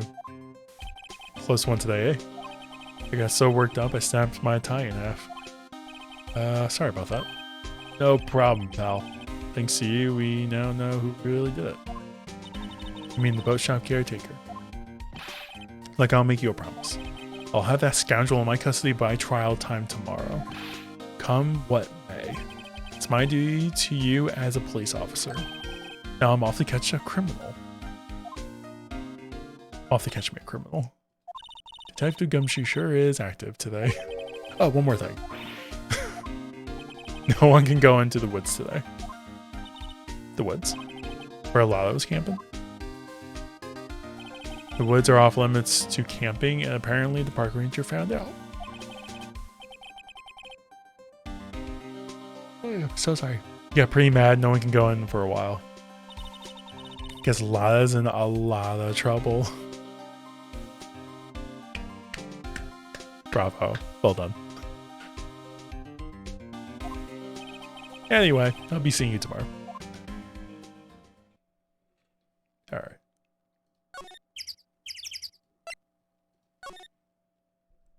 Let's get looking around. The steel eyesore is missing? Eyesore? Look, it's like the hot dog stand is close too. Guess Larry's too busy worrying about Mr. Edgeworth to show up for work. Alright. Let's go to the shop. That old caretaker got away. Yep. I never imagined he might be a real murderer. Ahem. I like to know that clearing of the throat. Wait, is that that lawyer? Yeah, what's he doing here? Grossberg. Aha! Hello, what might you be doing here? You can read. Out for a walk, Ah, the days of my youth. The scent of fresh lemon, you see. Mr. Grossberg, this is no time for idle reminiscing. Mr. Edgeworth's trial ends tomorrow. That's true, yes. But from when I saw today's trial, Edgeworth should be fine, right? Well, I'm not sure about that. What do you mean by that? Well, I'm not sure.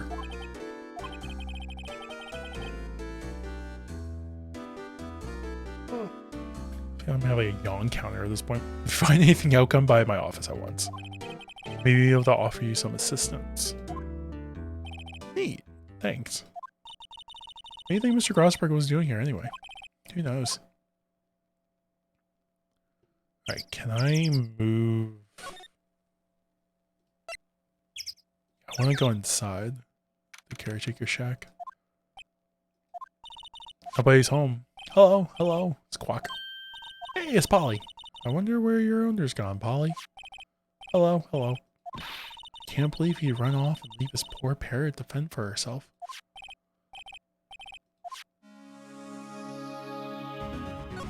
There's something in here. Alright, let's talk to Polly first. Maybe I should take care of Polly, Nick. Probably shouldn't just kidnap her. Police know about her anyway. I'm sure they'll do something. Okay. Sorry, Polly. He says I can't take you. Okay, now the bird's gonna hate me. Alright. Everything's cold. Looks like he didn't turn his heater on. Guess he hasn't been back here since the trial. Okay. Doesn't look like he used the kitchen much. Don't mind me. I'm just opening stuff. There you go. You're right. I guess the whole pasta restaurant thing was a lie. But you thought he was telling the truth? Just like I wanted to inherit a pasta shop.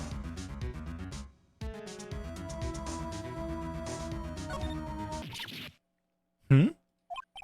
What's wrong? Oh, never mind.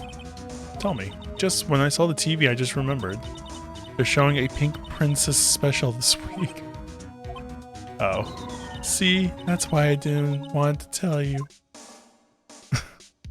Oh. That fishing pole looks expensive. Maybe we should bring it to Detective Gumshoe. I need the cough drop. Don't you think the caretaker wouldn't mind? Or we can just leave him the metal detector in exchange. Maybe we better not. That reminds me, Nick. Probably here knows the number to the safe, right? Open it. Polly, what's the number to the safe? 1228. Squawk. Let's open it, Nick. Come on. Aw. But hey, he keeps it locked, right? So there must be something of value in there. I'm not so sure. Let's see what's in there. Guess there might be a clue or two. The only thing in here is a letter. Aw, boring. There's no name on the signature of this thing. It's handwritten in very precise, clear letters.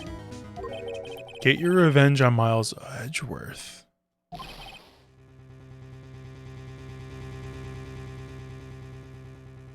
Bum bum bum.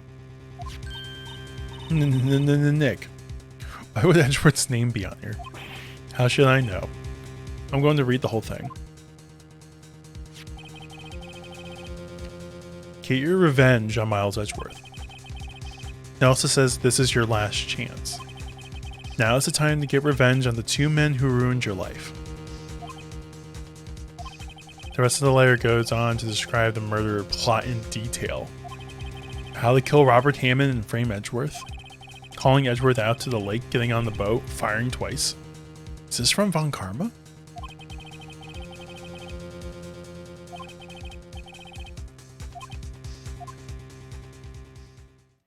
Is Von Karma the murderer? Wait. What do you think it means, Nick? Because, I don't know. Okay, I don't know how Von Karma would be involved. It would be really fucked up.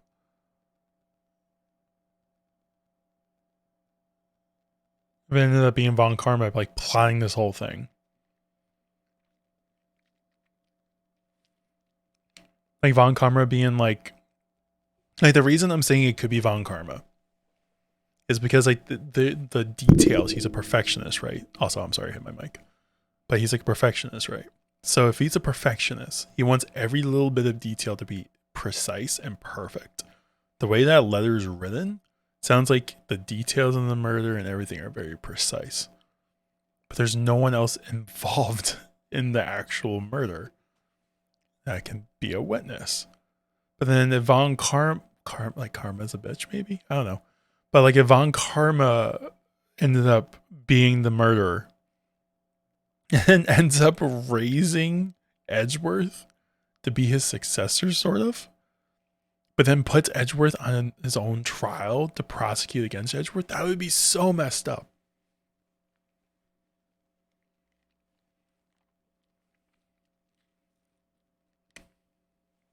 It could be Von Karma. Von Karma's a bitch. Seriously, I'm starting to think like it could very well be Von Karma.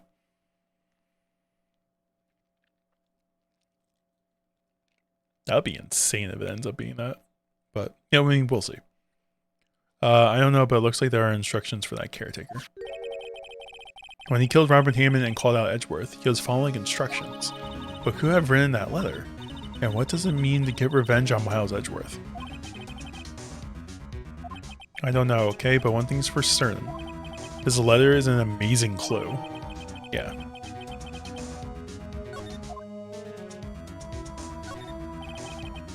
There's nothing left in the safe. I wonder why the caretaker didn't take the letter with him. He left in a hurry, right? I don't think he even came back here after the trial. I mean, he definitely has memory damage. Like, that's a fact. So he's not perfectly there, like mentally there. But he's definitely guilty.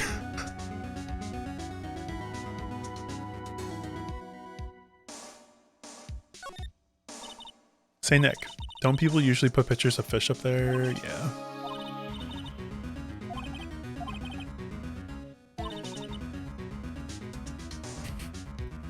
You should have seen the one that got away, except the one that got away from us was a caretaker, and we did see him. Why do I feel like we're having 2 different conversations here? She speaks facts. Alright.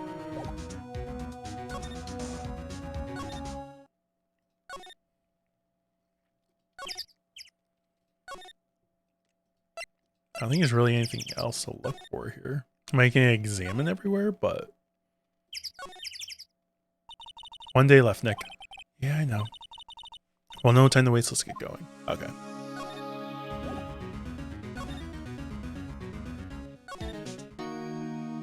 I might give this to Edgeworth. I want to see what he says. Edgeworth, see this letter? This came out of the safe in the shack where the boat rental caretaker lives. I see. I think he's gonna realize the handwriting. Revenge on me? Who is that old guy anyway? I don't know. Could he be an innocent defendant you got declared guilty or something? Nice, right? But I don't remember that old man. Not at all. So he was following this letter then. Which means there was someone else behind it. Now's the time to get revenge on the two men who ruined your life. Two men, meaning myself and Robert Hammond. It also says this is your last chance. Last chance? Wait, maybe he's talking about the statute of limitations on the DL6 incident. Wait, that old man. What is it? Do you know who he is? Yogi. Could he be Yogi? Yeah, that's what I've been saying for like 2 hours. Not 2 hours, like an hour, but... Yogi? The suspect in the DL6 incident, the one who was found innocent. Yeah, so I'm thinking he is Yogi. Like, clear as day. Yanni Yogi. Yanni Yogi was a court bailiff at the time. We just happened to be in the elevator together 15 years ago.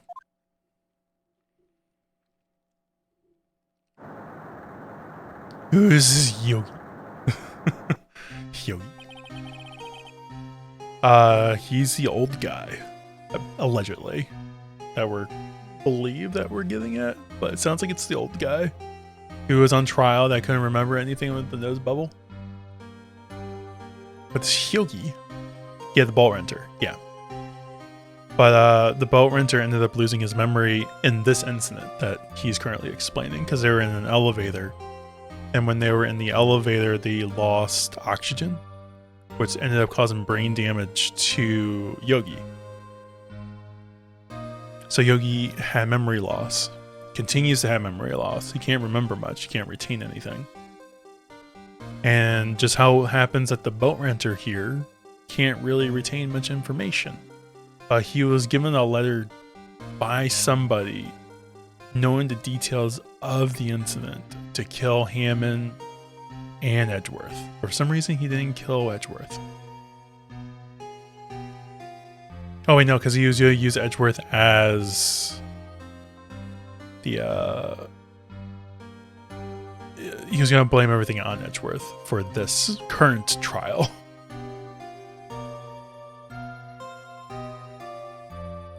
So right now we're thinking that Yogi took Hammond into his boat shop, killed him, went onto the boat disguised as Hammond, did 2 gunshots on the boat, jumped into the lake, swam back to his boat shop, put the wet coat on Hammond, and then threw Hammond in the lake.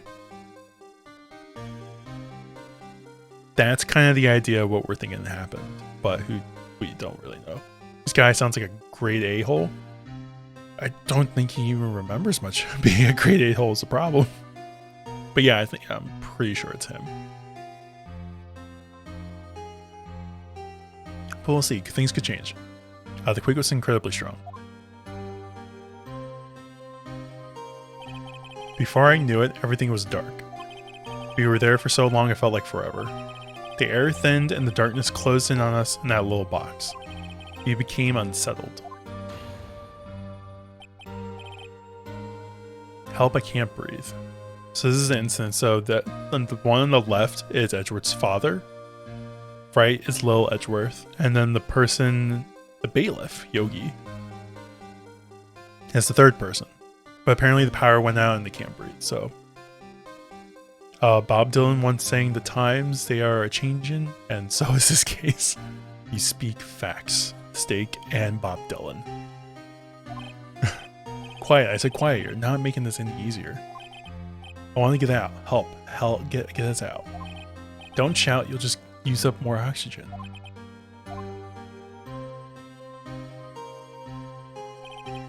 That's all I remember. So maybe he killed the father so he would have enough oxygen. Just didn't work. When I came to, I was in the hospital bed staring up at the ceiling.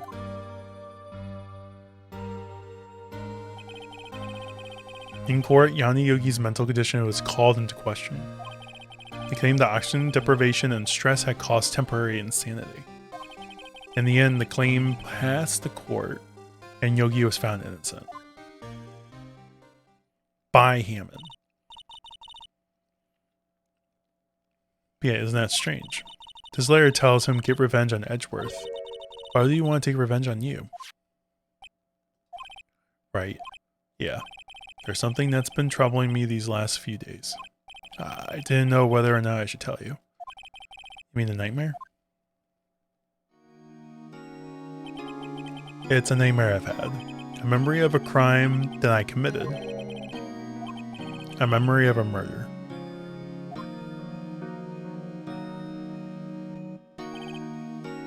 I think that time has come to tell all. Tell me. For the last 15 years, I've had the same dream almost every night. I wake up in a fearful sweat every time. Aw, what kind of dream? Did you dream about my father's killing in the dark? Help, I can't breathe. Quiet? I said quiet. You're not making this any easier. I want to get out. Help, get us out. Don't shout, you'll just use up more oxygen. Yep. I can't breathe. You're using up my air. What? Stop breathing my air. I'll stop you. What? Are you? Stop breathing my air. No, father. He's attacking father. Then I see the pistol lying by my feet. He shot his father by an accident. That's so sad. I don't know if it was the evidence from that day in court or the bailiffs. In the days I picked up the pistol. Get away. Get away from my father.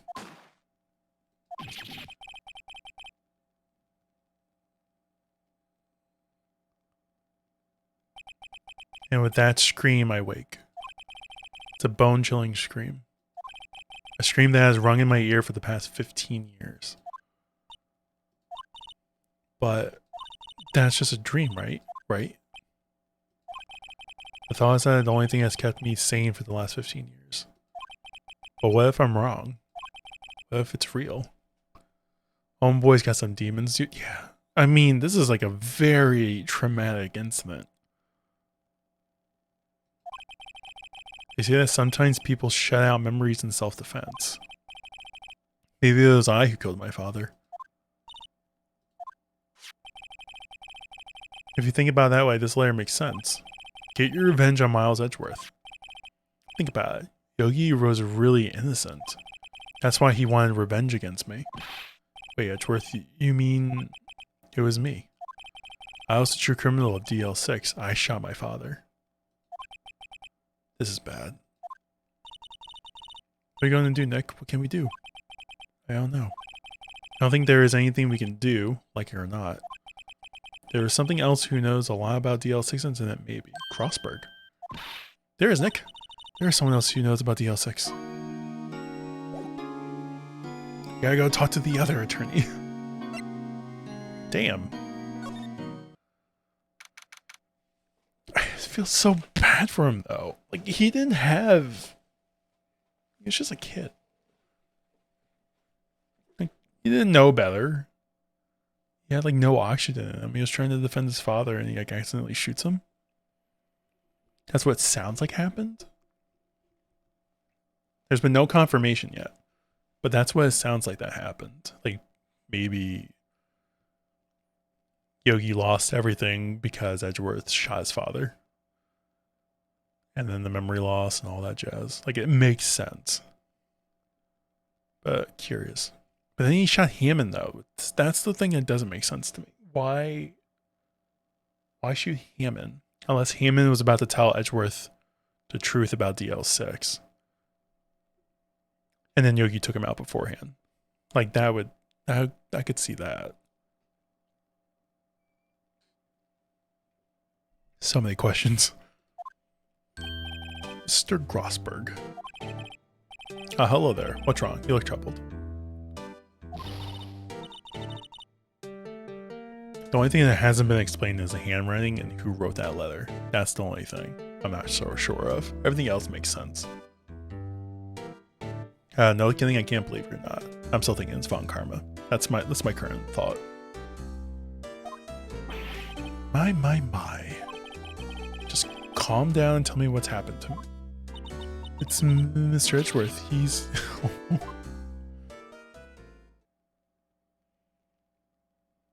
I see. So Edgeworth dreamt he shot his own father? It's only a dream. Only a dream. I wonder. What? If that's the case, then why do you two look so troubled? Well, also consider this. Yogi quite certainly holds a deep grudge against Miles Edgeworth. So deep, he'd want to frame him for murder.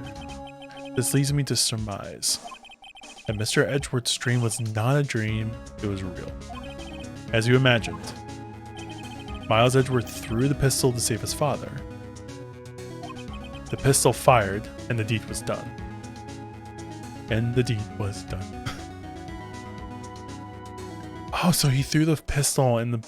Okay, so he didn't really pull the trigger. It was kind of like a misfire. Like it discharged the pistol by an accident, and the bullet just happened to shoot his father. So I'm like, he didn't technically pull the trigger. That was an accident. The trigger went off, or like the pistol went off. But the sad part is the pistol still hit his father regardless. Guilty. Like it's gonna be ruled an accident. Yogi was suspected of murder, and his career as a bailiff was irrevocably wrecked. Thus, he sought revenge on Miles Edgeworth. This was his last chance of course, with the statute limitation so close.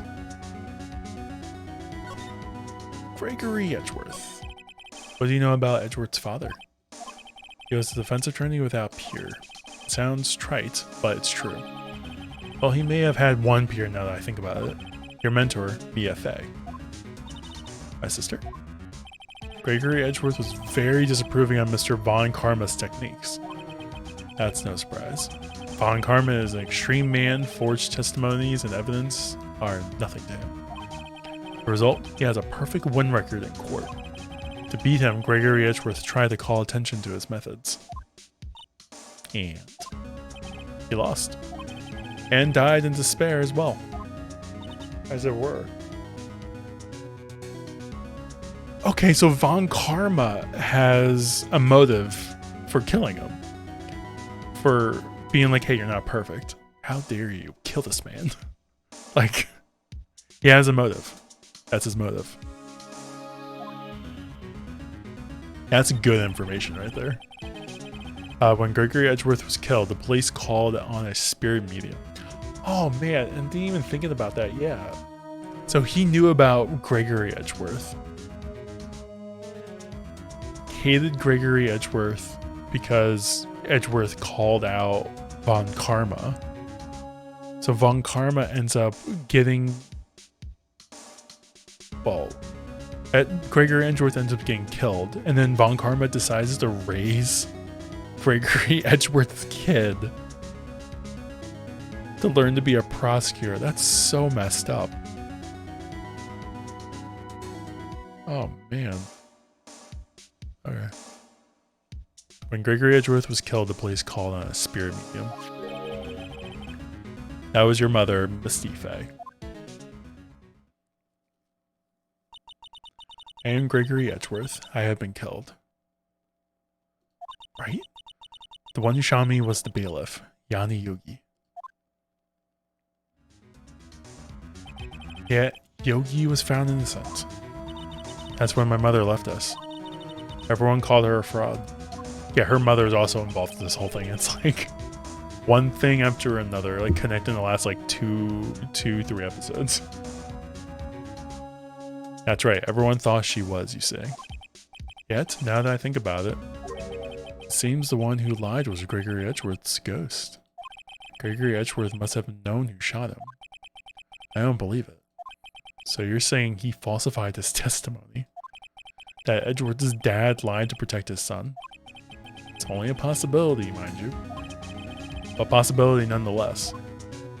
Damn.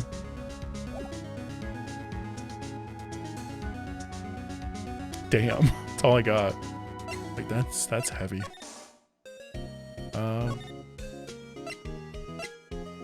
Is he back here? Did I say anything else to you?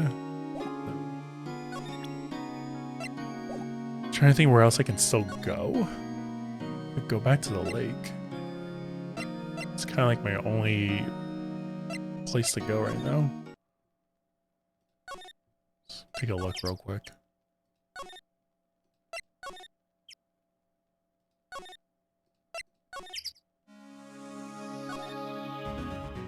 I want to talk to the parrot again. Give me more info. Alright, I might have to do some more examining. It's the only thing I really haven't done. Caretaker must have run for the hills, huh? It looks like it. He didn't seem like a bad person. There were some boats floating at the dock. The murder took place on the boat from this dock. Apparently, the police took away the actual boat that was used that night. Alright, that's stuff we know. There's a forest here behind the bushes. Nick, the forest. There's someone in there. You're right, there's a few policemen in there. They must be looking for the caretaker. Good luck. Alright, nothing here.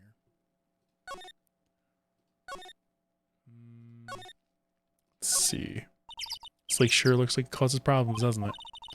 And everything that happened here turned out to be a lie. Gordy was a lie, and the charges against Mr. Edgeworth were all lies. Guess you're right. I mean, I'm glad the charges were all lies, but still. Speaks facts. I almost didn't see the signpost. Yeah, we already know that. Trash can with no trash. At least the place was well maintained. No one's going to sit here on a cold day like today. Well, unless they were eating samurai dogs. How would that change the temperature, I wonder? Is he in trouble, Nick? No, who, me? Alright.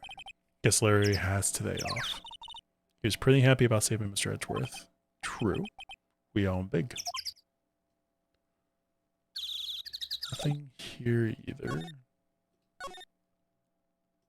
I don't know if there's really anything to examine. Don't know, but my toes are starting to feel numb. Yes, my poetry has that effect on some people. Right, nothing there, nothing there. It's a sign.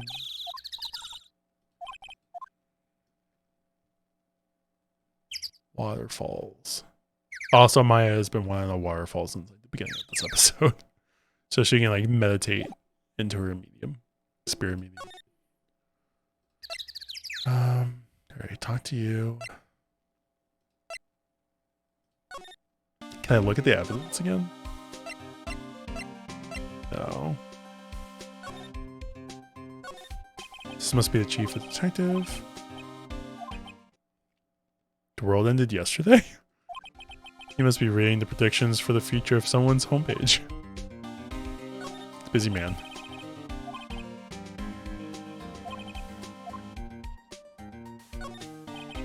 Just one of the detectives, he's mumbling something to himself. Please think about what you're doing, Jolinda. Don't take my Tommy away from me, no? Must be doing image training for a nasty divorce argument. Okay.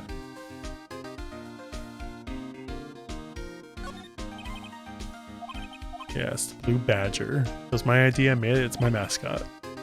Tomorrow I'll present him before the department at last. I'm going to make sure they know how much people like the Blue Badger. There's nothing. Alright, there's nothing here either. Can I have to present evidence. It's the only thing I could think of. Is there anything else I can give you? Oh wait, no, I didn't give, I completely forgot to. I didn't give you the letter. Oh, so this is the letter?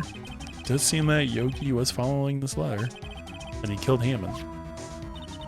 But why kill Robert Hammond? Hammond was a skilled defense attorney, but he defended clients not for their sake, but for his own. His own sake. He never trusted his clients, that one. The only thing he trusted was his own ability. But he got his client found innocent, so why should it matter? Actually, my dear, it's quite different. He won that innocent verdict for no one but himself. Yogi was a free man, but socially he was ruined. You'll understand soon enough. Wait, What is it? It's a letter. I've seen this handwriting somewhere before, a long time ago. Which handwriting was this? Do you have any idea who wrote this letter? I don't think it's Von Karma. Could it be Manfred Von Karma? Von Karma, why would he have something to do with this? Well, I'm not sure. Von Karma, Von Karma. Wait, you're right, my boy. I freaking knew it. Von Karma felt guilty because Gregory Edgeworth said he's not a perfectionist. That dude's got problems. This is Von Karma's handwriting, I'm sure of it. Howdy. Hey, Scythe, how you doing? I used to see it all the time on court reports. What that means?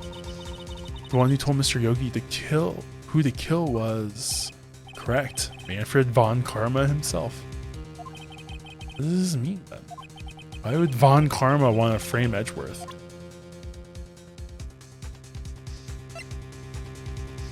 Damn. I don't even know what the... Okay. Let's axe Edgeworth. I'm doing pretty good. I'm a little tired. But I think we might have solved the murder. Possibly. Got nothing to say about Von Karma.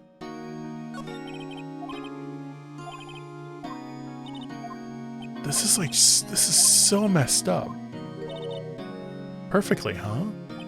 In all the cases he has taken on, none were solved. It's like, yeah, he wants to be a perfectionist. Everything has to be perfect. The letter was perfect. I just finished Wednesday. What'd you think? I guess without saying spoilers. Like, I've seen it all. What'd you think?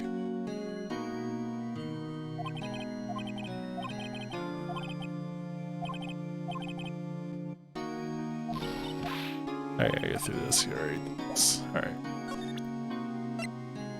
Can I show the letter again? Edgeworth see this letter? I see. Okay. So we're gonna go through this. We've already done this, done that. Last chance. Wait, maybe something about the...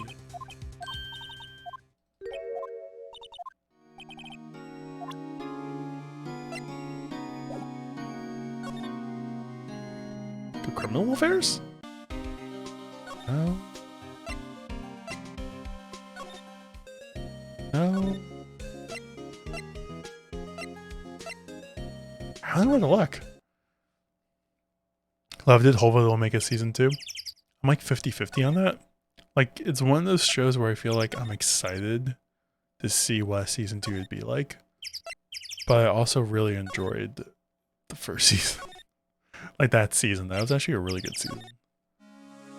Like the show as a whole, going back and forth with everything. I really liked it. Ended up binging it. Just like we just like binged it all in like one night.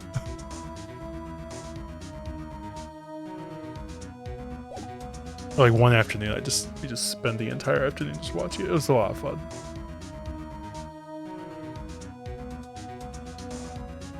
Gotta be satisfied with that being the whole story, but I'd like more. Same. It's definitely one of those, like, you can definitely do more, and it's set up to do more, but if they don't do more, I'd be okay with it.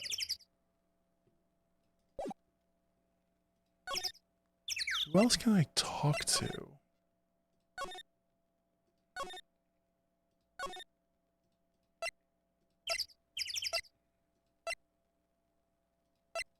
There's like no one else. It's just Mr. Grossberg, so can I give him anything else? Can I talk to you? Oh, Prosecutor Von Karma. If it truly was Von Karma who wrote this letter, then he would know the truth. He would know that Miles Edgeworth had accidentally killed his own father. He'll say as much tomorrow in court, I should think. He'll press the point until the court finds Miles Edgeworth guilty. I don't know. But how could Von Karma know about Mr. Edgeworth's past like that? Even Mr. Edgeworth thought it was just a nightmare. That I do not know. I do know that Von Karma is both persistent and a perfectionist. He may be seeking to satisfy a grudge against Gregory Edgeworth by hurting his son. What do you mean? It was 15 years ago. Von Karma met Gregory Edgeworth in court, and Von Karma did win.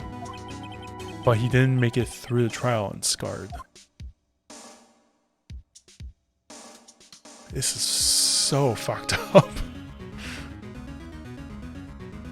So essentially what happened is there's this Versailles, there was like a trial between this prosecutor Von Karma and defense Gregory Edgeworth. Von Karma won, but Edgeworth kind of damaged him emotionally because he said he wasn't really a perfectionist. So from the sounds of it, it sounds like Von Karma left extremely scarred by it, the whole situation, because he's a very sensitive fellow apparently. And I guess set up the murder. Or maybe he actually murdered Gregory Edgeworth. Like the pistol never even discharged. And then Von Karma set up Yogi, who's in the elevator. There's so many things. It is very strongly possible that Von Karma actually had the gun and shot Gregory. And that pistol that was in the elevator that day never went off. Because there was a hole in the elevator with a bullet that went through. So that's also a possibility. Von Karma could have been the one that shot him.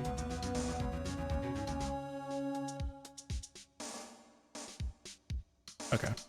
Gregory versus Manfred. What happened in the trial between Edgeworth's dad and Von Karma? Von Karma got the guilty verdict he wanted. He won the trial. But Gregory Edgeworth accused Von Karma of a faulty evidence. And though he lost the trial, Mr. Edgeworth's accusation stood. Faulty evidence? It wasn't perfect. He didn't have a perfect trial. It was the only penalty Von Karma has ever received in his career as a prosecutor. Gregory Edgeworth dealt a blow to his perfect trial record. Wow. Must have been quite a shock for Von Karma. He took a vacation for several months after that, you see. A vacation. Yes, an unusual event for that man. That was the first time and the last vacation he's taken in many years of prosecuting. He doesn't take vacations? Like, go to the sea, to the mountains. Don't tell me he's never been to Europe. You have strange ideas about vacation, Maya. Yeah, Europe sounds fun. In any case, that was the only time he took a vacation from work. I believe the penalty upset him quite a lot. Odd, if he wanted to keep a perfect record so badly, why would he take such a long vacation? What would we do, Nick? Von Karma is going to bring up DL6, you can bet. What if Mr. Edgeworth pleads guilty to DL6? I won't let him. Yes, Mr. Wright. I hate to say this, but even accidental murder is murder, you know? I know that. I just believe in Edgeworth's innocence. I can't believe he'd killed someone.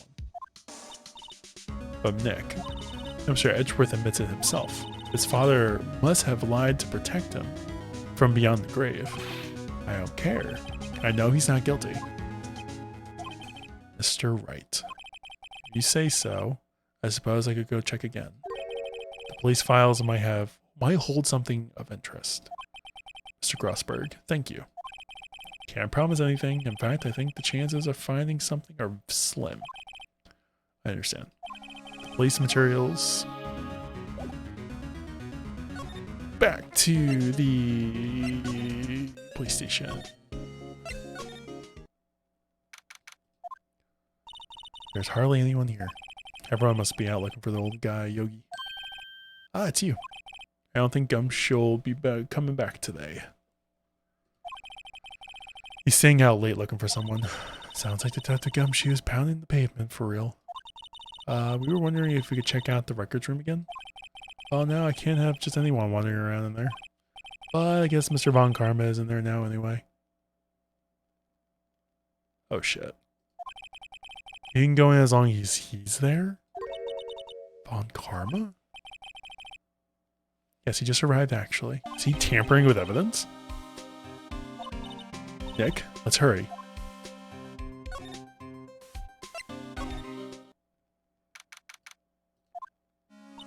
Dusty as always. We were only here just yesterday. I'm sure they have had time to clean. Nothing. I was just noticing that he isn't here. Von Karma. He left that shelf open for this open cabinet. One of the drawers, damn it. One of the drawers here is open. Someone must have been looking at it recently. The label says unsolved cases evidence. File for DL6 is completely empty. Oh. What are you doing in here? Oh, damn. Von Karma? You. How do you know my name?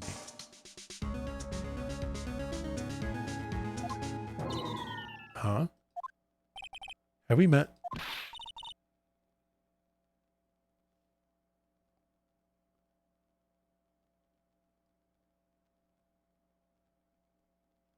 What? We see each other every day, don't we? We're Miles Edgeworth's defense team. Defense team? Ahem, I beg your pardon. You see, I rarely remember defense attorneys. They're like bugs to me, needless things to be crushed. I can see how this guy was Edgeworth's mentor. Mr. Edgeworth is your student, right? A romanticist who still can't shed the veneer of amateurism. Just like his father, always second rate. Mr. Von Karma, you had an axe to grind with Mr. Gregory Edgeworth, didn't you? Me? A grudge against a mere defense attorney? Why? Because he dealt a blow to your otherwise perfect trial record? So you did. What I don't get is, how do you take his son under your wing afterwards? The son of your most bitter rival. That, my dear attorney, is none of your business. There. Tomorrow will be the last day of this trial.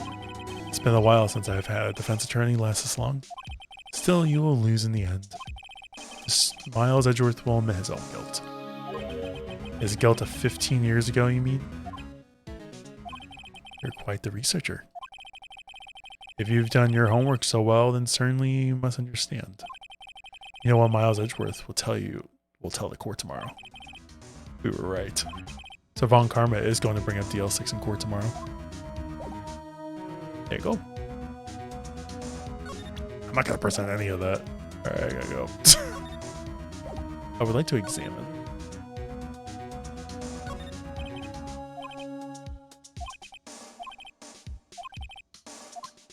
Okay, I'm terrified to bring up any evidence.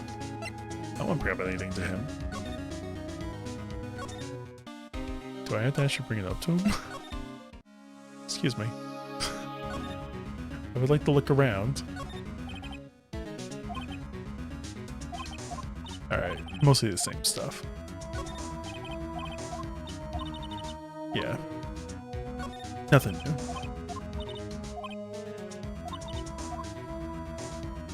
Maybe I should bring it up. What do I got to lose at this point?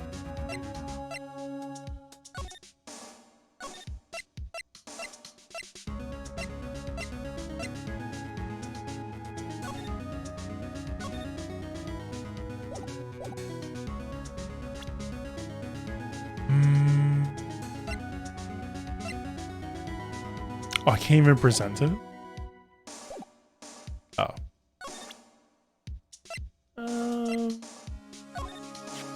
Mr. Von Karma, have a look at this.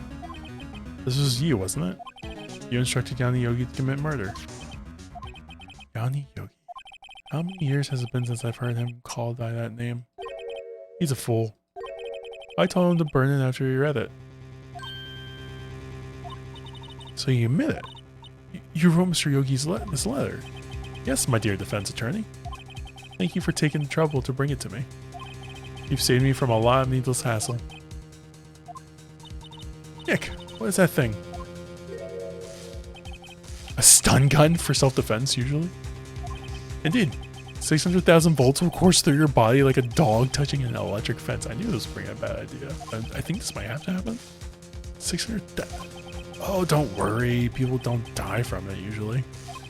Now give me the letter. Oh, boy. Nick, run. Maya, Out of my way.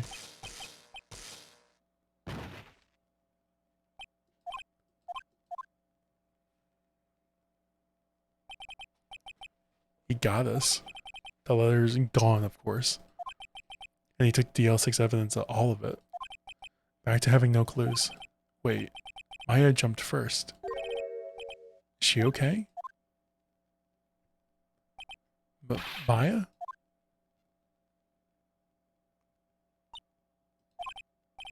Maya, open your eyes. Maya? The letter, did he take it? Huh? Oh, yeah, are you okay? I couldn't stop him. I jumped as fast as I could, but one shot from that thing knocked me out cold. I'm useless. I'm no good as a lawyer or a medium. I can't even call my sister. Oh. Not even now when we need her the most. Wish I hadn't woken up at all. Maya. There has to be some way I can help her. I better do something about her self-confidence first. Maya. She's holding something. What is that? A bullet? TL6 evidence number 7, taken from the heart of Gregory Edgeworth. I remember. Von Karma was holding this when Maya jumped him.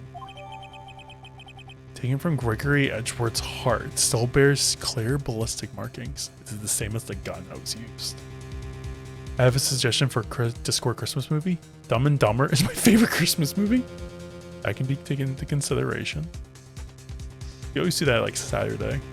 I was kind of thinking of maybe doing something Saturday, like late Saturday, like a random movie. I know Thursday or Friday we're probably gonna do something early. I think it's gonna be probably, I don't know. I don't really know yet. I was thinking maybe Nightmare Before Christmas, but we might do something. I'm not really sure. We're definitely doing something. I just don't know what movie. We haven't really. I have to think about that. I need to make a PowerPoint. No one believes it was a Christmas movie, but I have all the evidence. I would like to see your evidence. If you actually put a PowerPoint together, I would definitely. Or it doesn't have to be a PowerPoint, but I guess like a, you know, put it all together. You would be booted from the room if I shout objection. How dare you? Alright. So we're going to the final day of trial.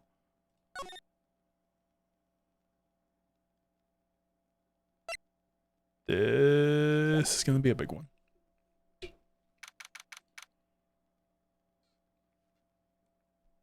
So now we have to prove that Von Karma is guilty. This is it, Judgment Day. Today things are going to be solid at last. A lot of things. Whoa.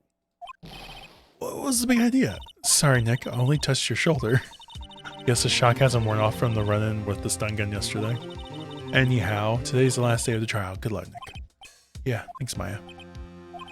Edgeworth is looking glum as always. Oh, Von Karma doesn't push him too hard. Whoa. What are you doing? Sorry. I'm sorry. It's not like I'd cheer you up with a pat on the back. Maya, maybe you should go outside and discharge? Right. Good idea. Try not to electrocute anyone on your way out.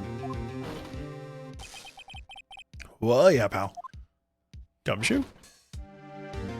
Yep. It's kind of into that girl. Detective Gumshoe. Morning, Mr. Edgeworth.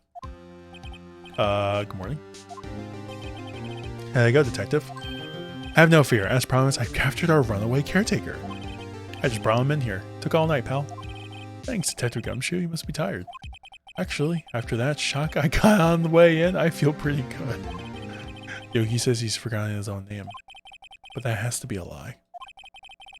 Why would he want revenge on Edgeworth if he couldn't remember his past?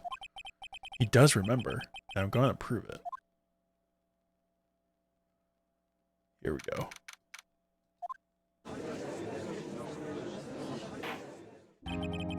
Court is now in session for the trial of Miles Edgeworth. The defense is ready. The prosecution is ready. Right, very well. We have reached the final day of our proceedings in this trial. He's like super prepared. I ask that the prosecution submit decisive evidence. Understood. Come on, don't be awed into silence by every little thing he says. Very well, Mr. Von Karma, your opening statement. Right. Thanks to Detective Gumshoe's efforts, the boat rental shop caretaker has been arrested. In yesterday's trial, the defense asserted that the caretaker was the murderer.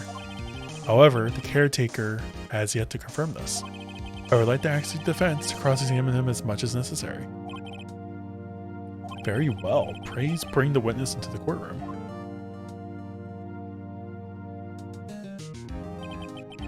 Ladies and gentlemen of the court, I believe you all remember our witness. He lives in the boat rental shop on the lake, from where he witnessed the incident. In addition, he has currently lost memory of his name and identity. Witness, why did you run away yesterday? The witness was not running away, and so you will now testify. I see.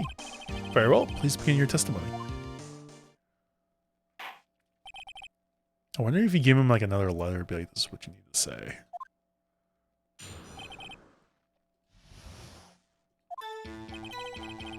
Alright. Sorry. I'm really sorry about just leaving yesterday like I did. But I wasn't running away or nothing. I went to buy some food for Polly, see? I figure I got nothing to do with this incident anyhow. I mean, I need one of those motive things, right? I don't got one. So my testimony yesterday stands as is. So I had to prove his motive. Let's begin the cross-examination, shall we? He has to know his name. Yanni Yogi. You're Yanni Yogi and I'm going to prove it.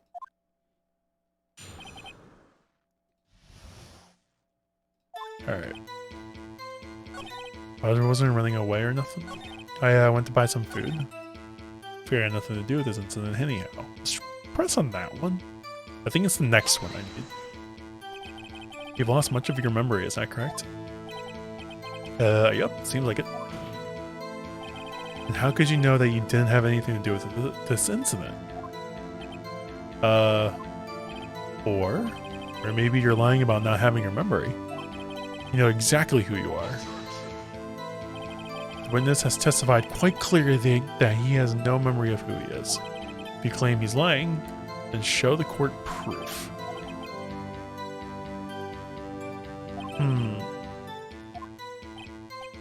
Okay, you've come to your senses, Mr. Wright. Very well, witness, please continue.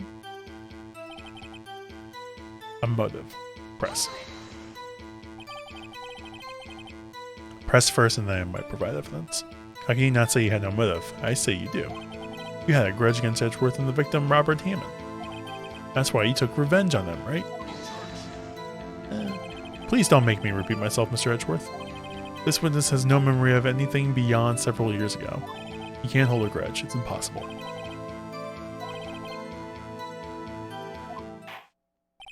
Might I say something, Mr. Wright? Yes, your honor. You've been saying the same thing now over and over. You've been calling the witness's memory of the past or a lack thereof into question. But does this really have anything to do with the current case? Of course, your honor. The witness has said he has nothing to do with this case and no motive. Both of these statements are lies. Dun dun dun. Order. Mr. Wright, there's a serious problem with your claim. Or are you saying you know who this witness is? Of course, your honor. Oh, now this is interesting. I would like to know myself, so who is he? Don't play dumb, Von Karma. Mr. Wright, please tell us his name. Damn, Yanni Yogi. His name is Yanni Yogi, a former court bailiff. Yogi? That name seems familiar. Oh, Yanni Yogi from the DL6 incident. Figures the judge would have heard of it. It was such a famous case. But what does this mean? Your honor, if this man is Mr. Yogi, then he has a clear motive. Tisk. Jumping to conclusions again, Mr. Wright. This man, this witness, is Yanni Yogi? Fascinating. However, how do you propose to prove this to the court? This is a court of law. As you may recall, you need proof. And allow me to repeat once more that the witness has lost his memory. This is it. I have to do this now. If I can't prove he's Yogi right here, right now, then I got nowhere else to go. Nick, how are you going to prove it? How can you prove that he's Yanni Yogi? It's okay. It's actually quite simple. Your Honor, please seek this man's fingerprints. Then we'll compare them to the fingerprints on the file of Yanni Yogi 15 years ago. Objection. Makes sense. Tisk. Huh? I'm so very, very sorry, Mr. Wright. Why? The witness has no fingerprints. What? You see, before I worked as a caretaker, I worked at a chemical plant. I burned my fingers working with the stuff. Yep. What? Yogi, you sneak. Tisk. You burned your fingerprints off to hide your past? Well, if the witness has no fingerprints, I guess we will not be able to prove his identity. Tisk. Well, what will you do, Mr. Wright? Seems that the case has been decided, no? No. I know what happened. I know everything. I just can't prove it.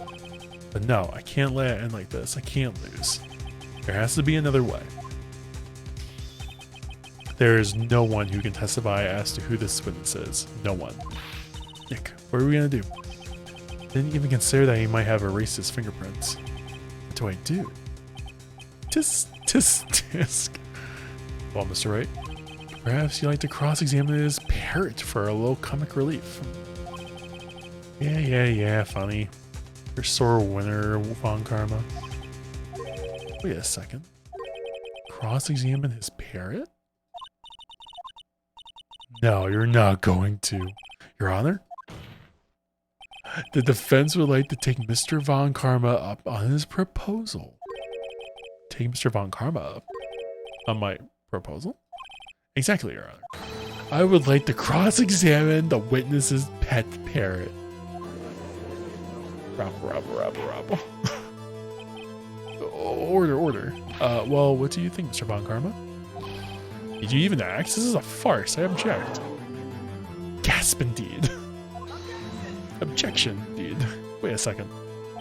You were the one who suggested I cross-examine the parrot, Von Karma. I have a right to do as you suggested. Well, if you're so desperate, then please be my guest. Of course, should you go through with this, and nothing comes out of it, then I hope you're ready for the consequences. Nick, this is crazy. Well, still want to go with your little game? Yeah. Let the parrot take the stand. Let the parrot take the stand. Let the parrot... Squeak, squawk. Oh, we're cross-examining her, Your Honor. This is the most ridiculous thing I have ever heard. Von Karma's rigged every person's testimony, every piece of evidence, except the parrot. She's my last chance. At least, I think so. Bailiff, bring in the parrot. At least they have the parrot prepared.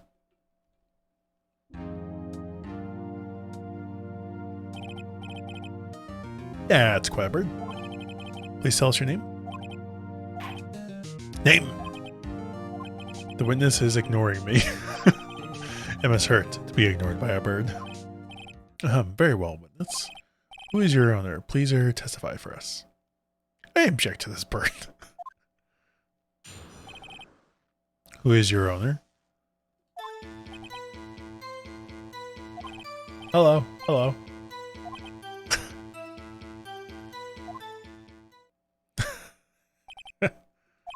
Certainly the most concise testimony we've had heard so far.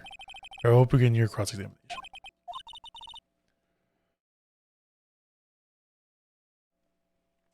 This is ridiculous. It's got a fierce look in the eyes. Can't trust that bird. I don't know. What do we do, Maya? Here we go. Hello, hello. What a testimony.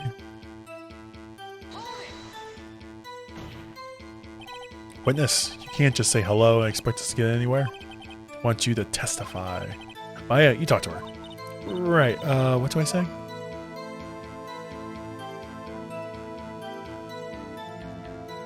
Have we forgotten something? As I recall 2 days ago. Polly, have we forgotten something? Don't forget DL6.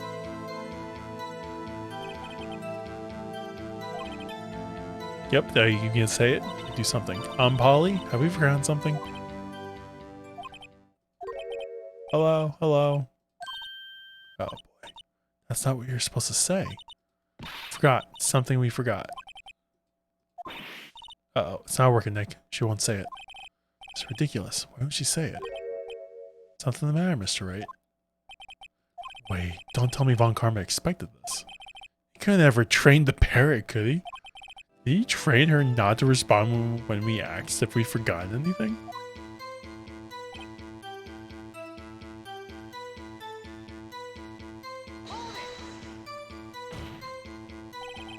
When you're here to speak, you must speak to me.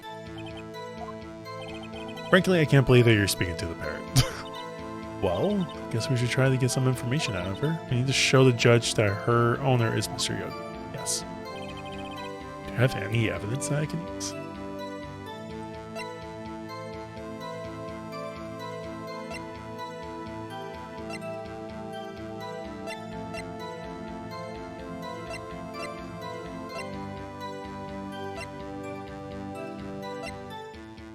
Not really. Here's something else I can press her and get her to say.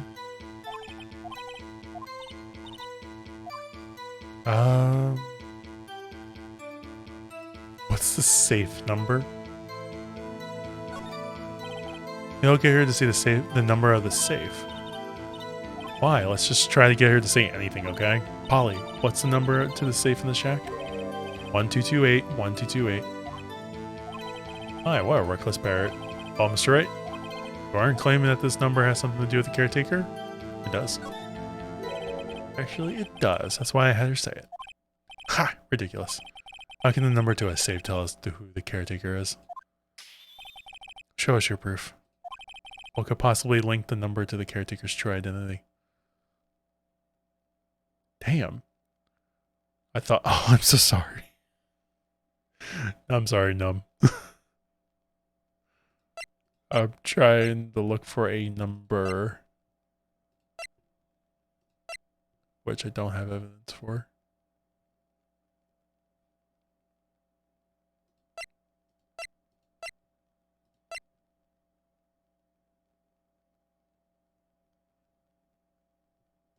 Could possibly link this this?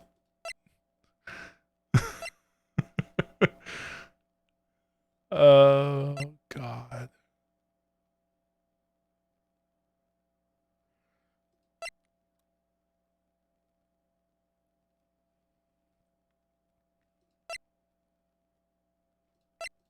DL6.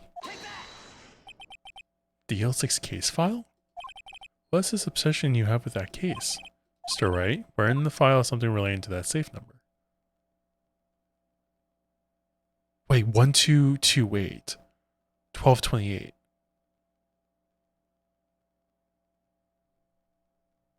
Case summary. It's on the case summary page. Specifically the day on which the DL6 incident occurred. The day of the incident, December 28th. Why, that's today's date, 15 years ago. And the number on that safe is 1228. I kind of figured that out as I was going. I was like, oh yeah, that's right. He used the date of the DL6 incident as a number on it for the safe, Your Honor. That's how important that date was to him. I see, it certainly is an interesting coincidence. People often do set their secret numbers to dates. Bah, this is not tangible proof.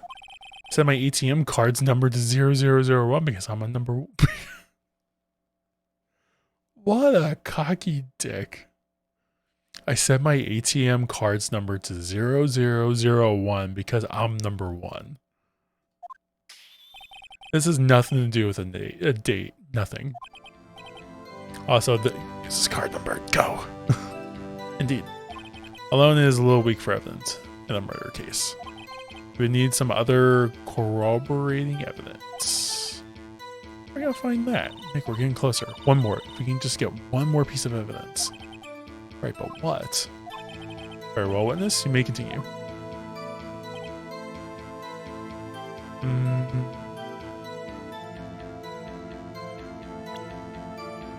What was the other thing that we can get him to say?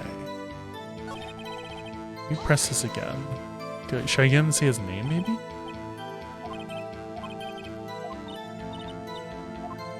What's your name? Polly, what's your name? Polly. Mr. Wright. I think we've established that the pair's name is Polly. Does this have anything to do with her owner's identity? Yes. Ha! Fascinating. Wait, Polly. You claim that the parrot's name will prove her owner's identity? Then show us this proof. Nick, don't you think you're taking the bluffing a little too far? Listen, we're not here to answer questions of who is the caretaker. We're here to prove that this is Yanni Yogi. All we have to do is tie the name Polly to Yogi. Your Honor, the proof of the parrot's name reveal the caretaker's identity is...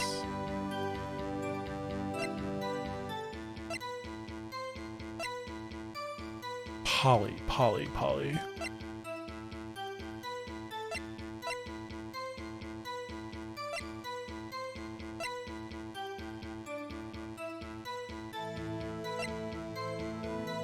Alright, I actually really need to think here. So...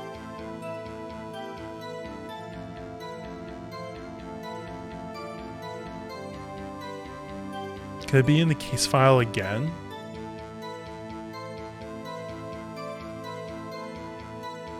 It could be in the case file. Let's say DL6 case file.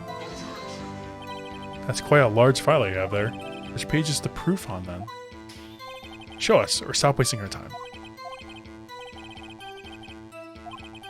Yeah, I don't know which. I would think... Polly. I'm trying to think of the word Polly. How does Polly link to either the suspect or the victim? So you had Hammond. Robert Hammond.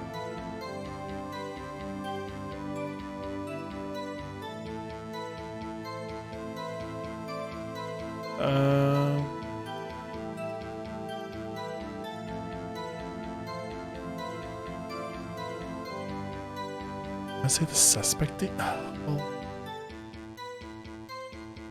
like, how could the suspect do this? The suspect was Yogi. Be the victim data? But what the victim would relate to? Victim. I'm guessing.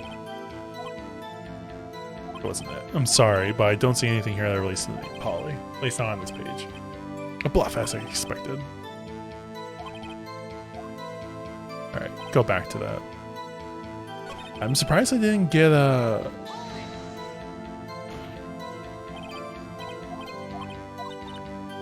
like... penalized for that. Guess we did enough not to get penalized?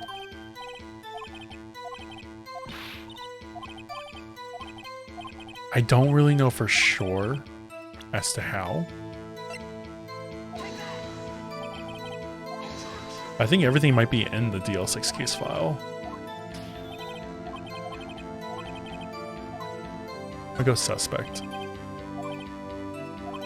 This page has all the information about Yanni Yogi.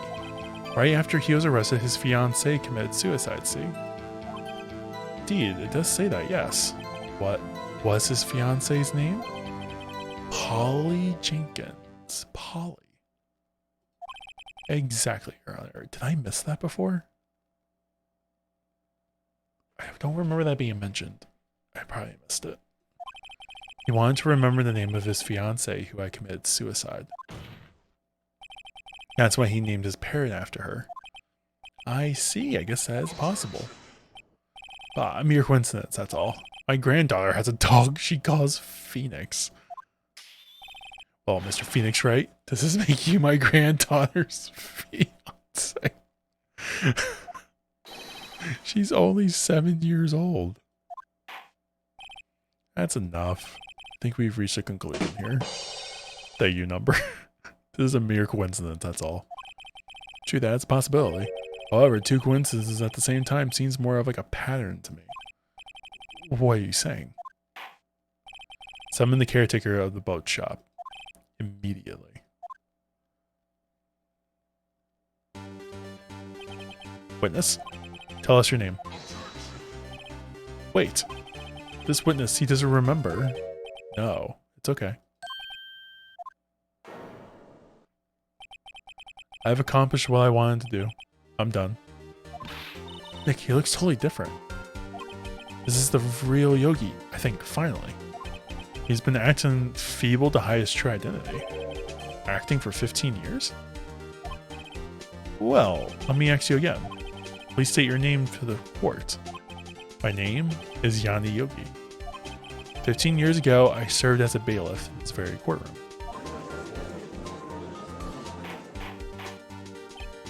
Order, order. Yanni Yogi. So, was it you who killed Robert Hammond and tried to frame Miles Edgeworth for his death? Yes, it was me. I did it. Oh, shit. Well, Edgeworth is officially innocent. They put me on the witness stand 15 years ago. Robert Hammond. He said I was mentally unsound. He told me it would make me innocent to get me off the hook. So I pretended to have brain damage. Oh. I was innocent, really, but he didn't believe me. We won the trial, but I lost everything. I lost my job, my fiance, my social standing. Then this year, 15 years later, a package arrived. It was a letter and a pistol. The plan was written out in careful detail. It was a plan for me to take my revenge on the people who ruined my life. I didn't care who had sent it. I thought it was my chance after 15 years. This was it. Finally, a chance to have my revenge on Robert Hammond and Miles Edgeworth. I have no regrets. Wait a moment. Revenge against Miles Edgeworth? What do you mean? I'm at liberty to speak on that matter. Why don't you ask Mr. Edgeworth yourself? Anyway, I admit it. I was the one who killed Robert Hammond.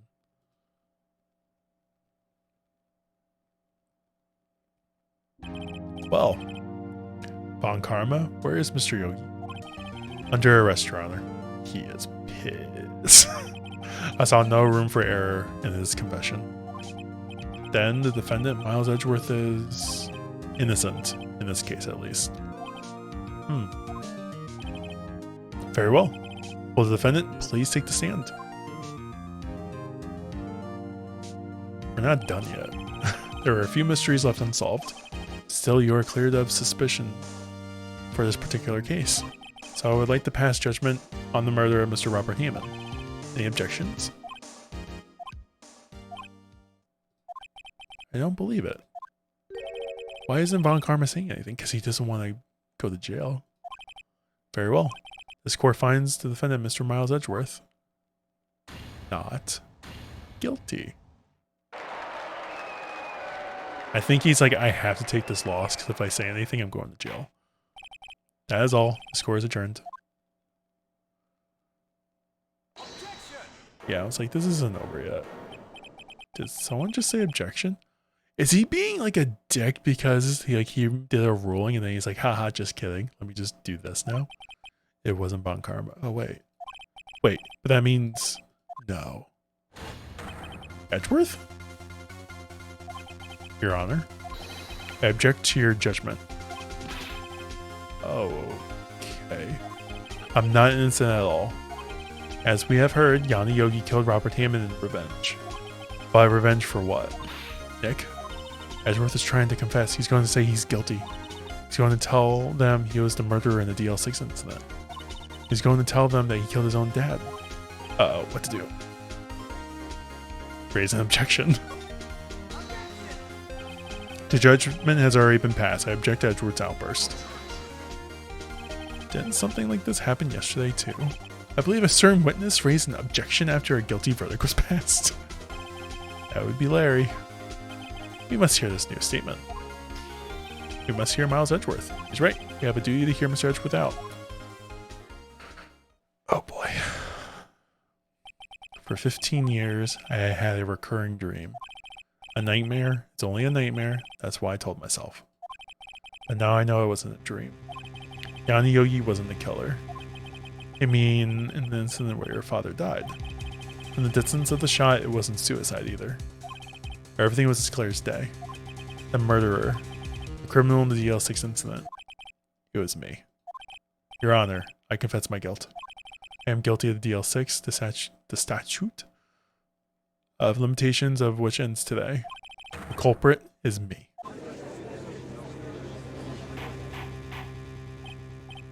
Order. This is certainly unexpected. The defendant declared innocent is confessing to a different crime. A crime for which the statute of limitations runs out today. I am not really sure how to deal with this. Bah. It's obvious. We hold a trial right here, right now. We try this man for his crime 15 years ago. When he was a child. I think I would like to take a 5-minute recess. During this time, I will consider the appropriate course of action to take. Court is adjourned. Like, I knew this was like way too short. Like, this is gonna go a lot longer. I'm sorry, right? I just wasted all your effort. Mr. Edgeworth, I just don't believe it, sir. I mean, you kill your dad? I didn't want to believe it myself, detective. But it's the truth. I deserve to be punished. Murder is a murder no matter what the circumstances. This is crazy, just crazy. Nick, what are you doing? Huh? Oh, I was just reading through the court record once more. Getting my case ready. Your case for what? Huh? Is it obvious? I'm going to prove that Miles Edgeworth is innocent.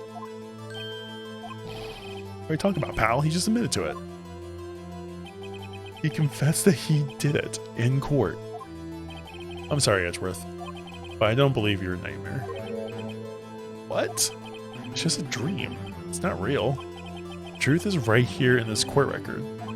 In any case, tighten your belts. The real fight is just beginning. I'll prove you're innocent. Trust me. Right.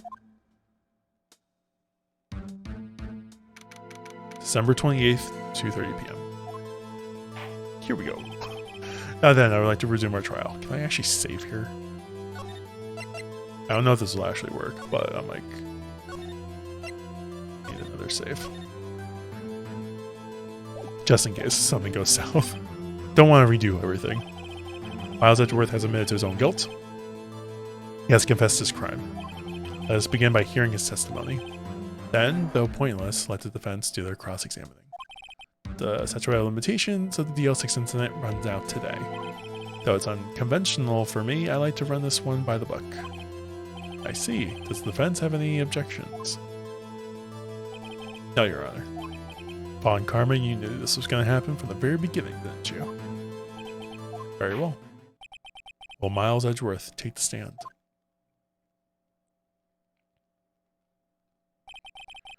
Will the witness state his name and profession? Miles Edgeworth, I am a prosecuting attorney. Mr. Edgeworth, 15 years ago, you mistakenly killed your father, Gregory Edgeworth. Is this correct? It is. And testify about this matter to the court.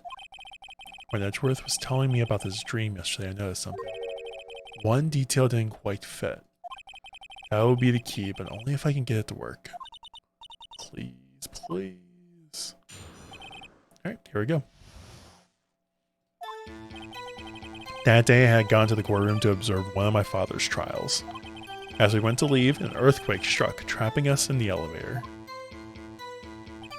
My father and Mr. Yogi lost their composure and began to argue. Just then, something heavy fell at my feet. I picked it up and threw it at Mr. Yogi. I wanted them to stop fighting. A moment later, there was a single gunshot, then scream. It was a terrible scream. I remember it to this day. That's all. And until now, you thought this memory was a dream. You were stuck in that elevator for 5 hours. The oxygen in the elevator ran out and I lost my memory of the events. Ah, the same claim Mr. Yogi has made. Very well. Mr. Wright, your cross-examination, please. There we go. That day, I got into the courtroom to observe one of my father's trials. Let's press. I'm just gonna press on everything. What was the trial your father was involved in that day? I don't remember the things very clearly, only 2 things. I know my father lost, and Mr. Von Karma was the prosecuting attorney. Mr. Von Karma, you were handling that case? It was 15 years ago, I don't remember the details. That was when Edgeworth pointed out the problem in Von Karma's evidence. As we went to leave, an earthquake struck, trapping us in an elevator. I'll press, not important though. So there were 3 people, including yourself, trapped in that elevator. Yes, myself, my father, and Yanni Yogi. We were fine at first, but then as time passed and no one came to help, my father and Mr. Yogi lost their composure and began to argue. What did you do then? I was a 9-year-old boy at the time. What could I do? I was scared, trembling in the corner. But then, just then, something heavy fell at my feet. Could you tell what it was? What was it? A pistol. I assume it was the bailiff Yanni Yogi's. The safety must have come off when it fell from the holster. And you picked it up. What happened next? I picked it up and threw it at Mr. Yogi. I wanted them to stop fighting. Did you know it was a pistol when you threw it? I think I knew. I knew it was dangerous. But the air was getting so thick I panicked. So you're saying that you threw the pistol on Mr. Yogi. I was in a daze. A moment later, there was a single gunshot, then a scream. The gun fired once. Yes.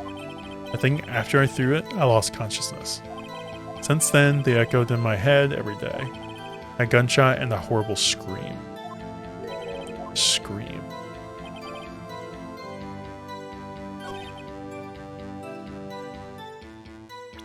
That doesn't add up.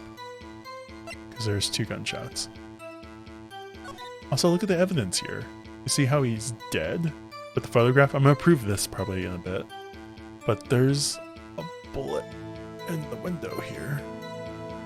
So to my thought, he was standing here. Someone shot through the window and shot Hammond.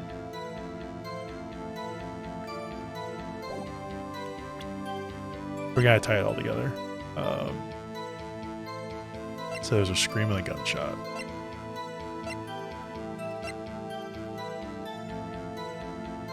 I think we use DL6 again. Are you sure you only heard 1 gunshot? Yes, I'm sure of that. I heard the shot and the scream. Then everything faded. I was unconscious until the rescuers came. I see. No, Your Honor. Unfortunately, you don't. Look at this file one more time. This plainly contradicts the witness's testimony. You do enjoy dragging out that file, don't you? Don't accept this evidence, unless you can tell what page it's on. Which page contradicts my testimony? God, I don't freaking remember. You dick. Alright, case summary. Just looks like you're looking right now. Shut up. Alright, what's the victim's data then? Wait, there is contradictions in that file. Even my grandchild can find it. Alright, dude. Look at the victim data in this file. It says it quite plainly. The murder weapon was fired twice. Miles Edgeworth only heard 1 gunshot. Yet the murder weapon was fired twice. The first shot was the accidental firing when the pistol was thrown. So who fired the remaining shot?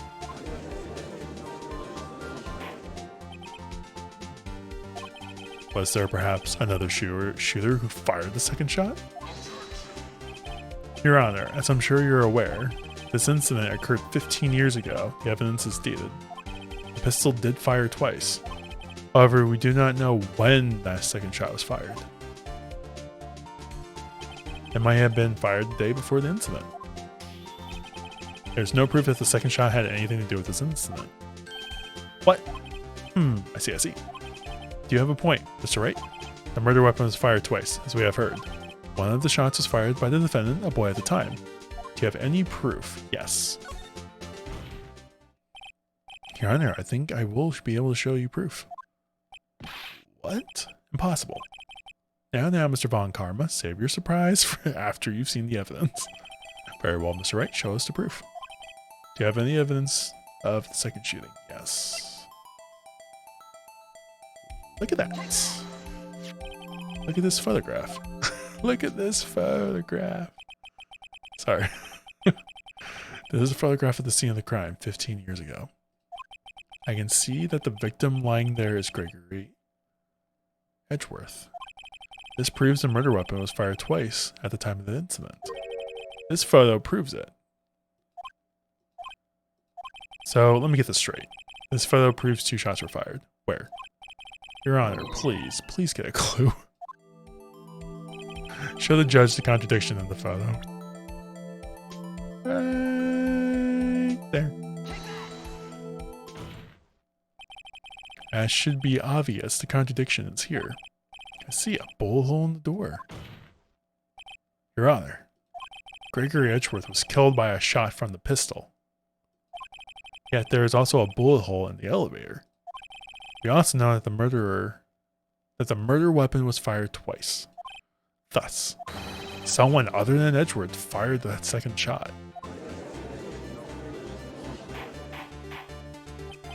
Order.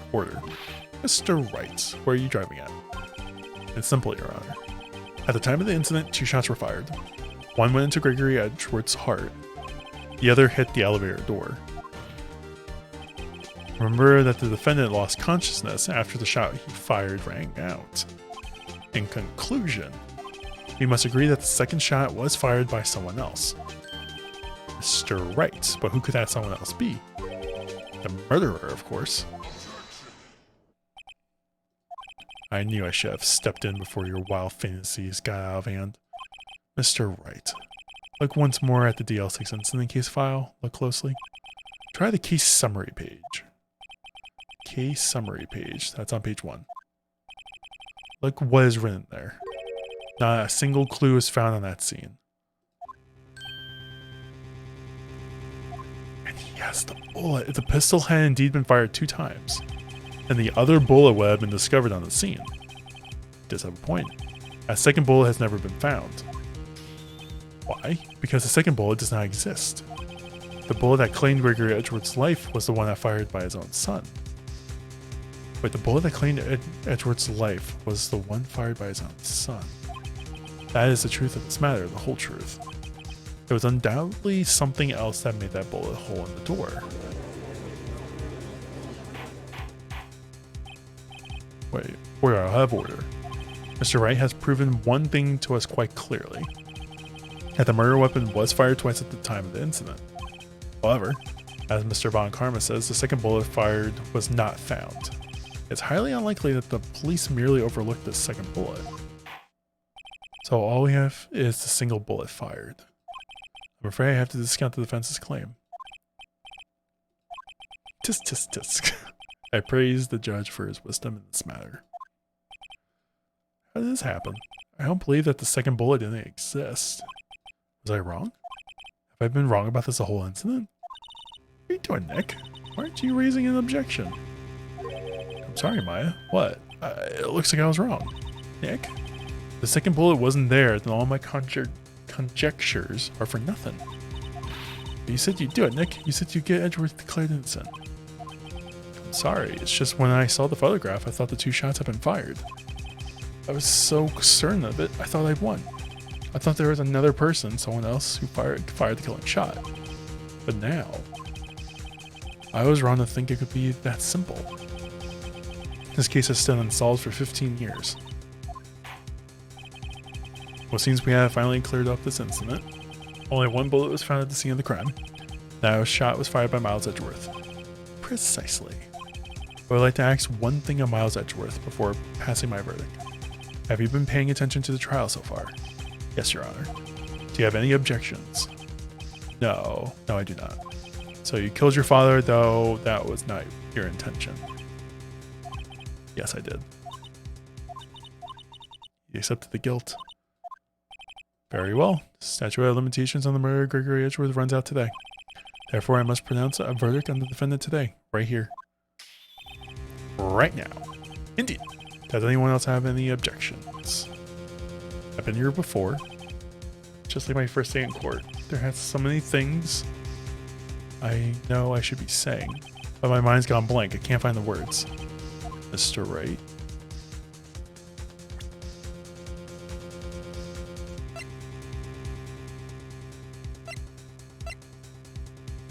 I found in the victim's body the ballistic marking, so that's from the current murder. Taken from Gregory Edgeworth's heart still bears the clear ballistic markings.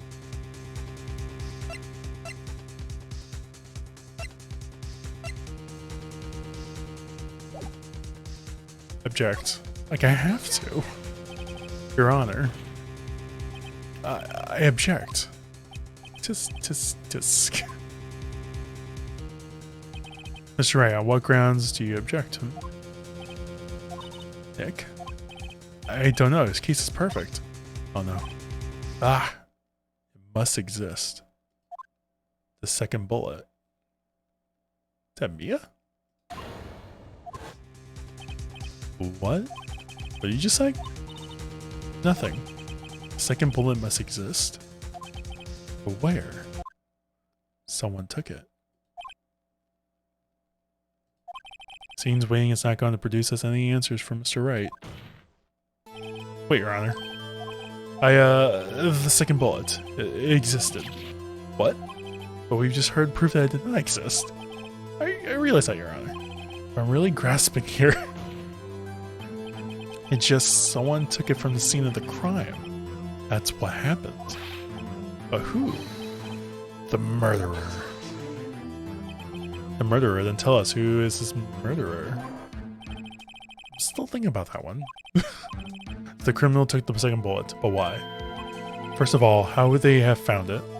It's not easy to find a stray bullet, Mr. Wright. Was there some pressing need for the murderer to search for that bullet?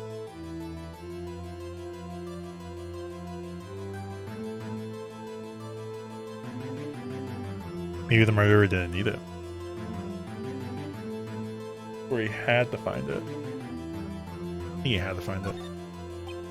Of course there was a need. That's why they took it. What possible reason could they have had?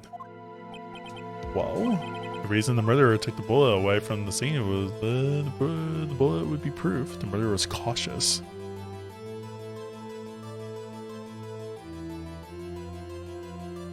The bullet would be proof.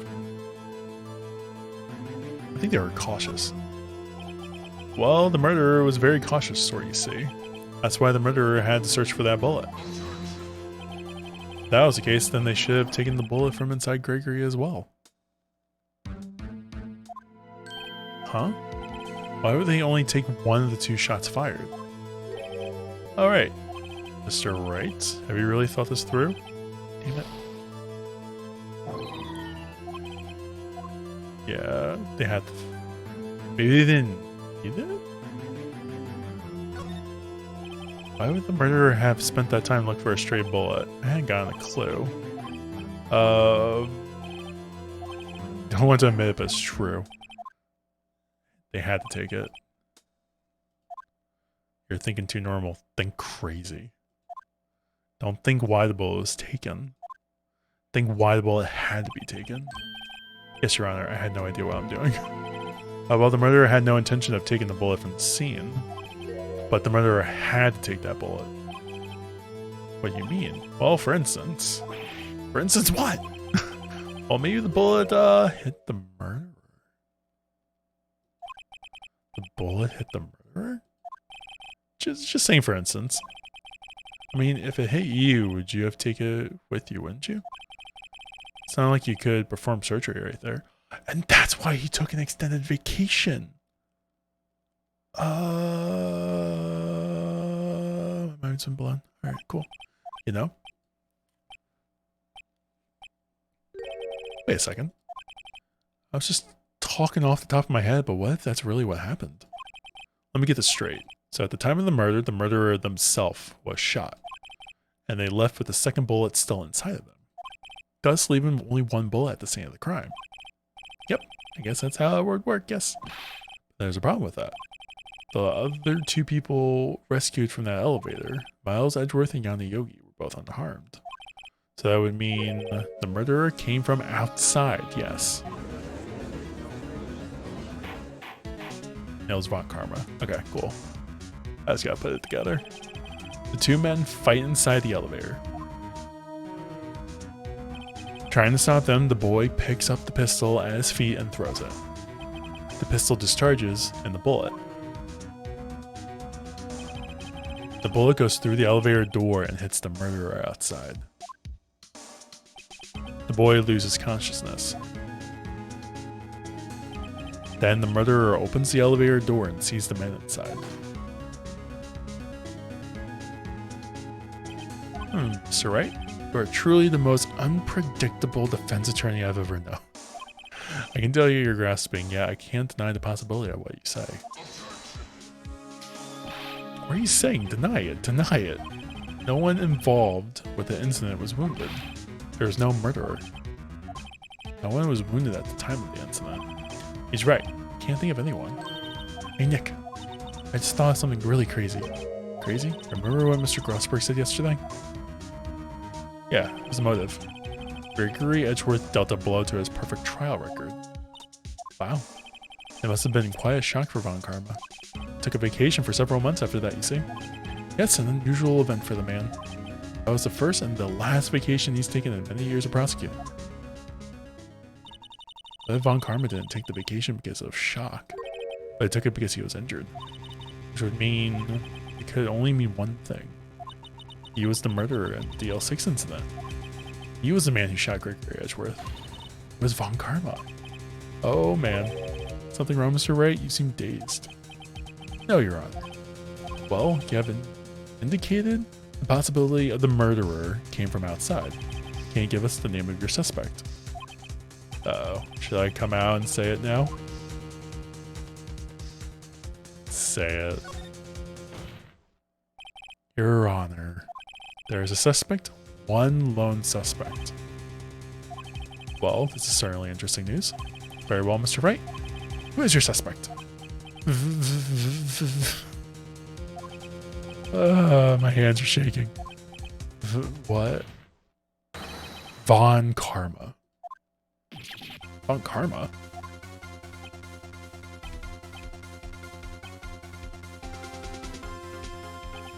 You mean the Von Karma, the prosecutor, the one standing right over there.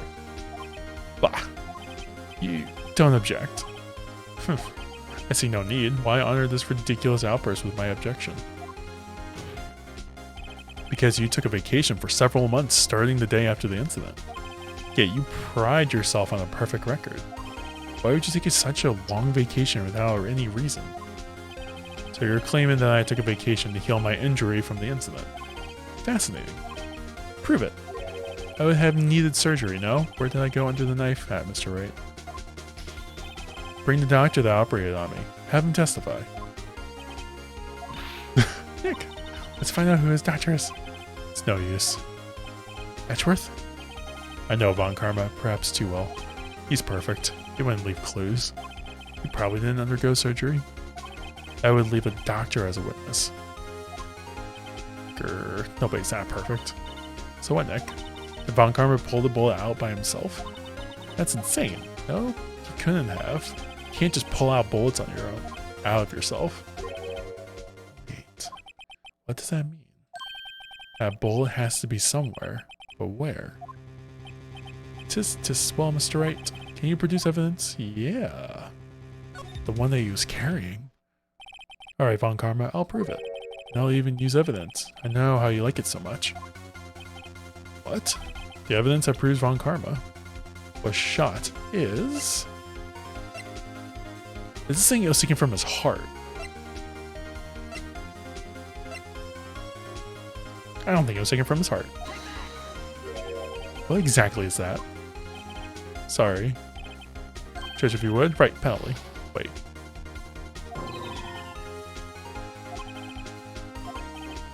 Dang it. The evidence that proves he was shot?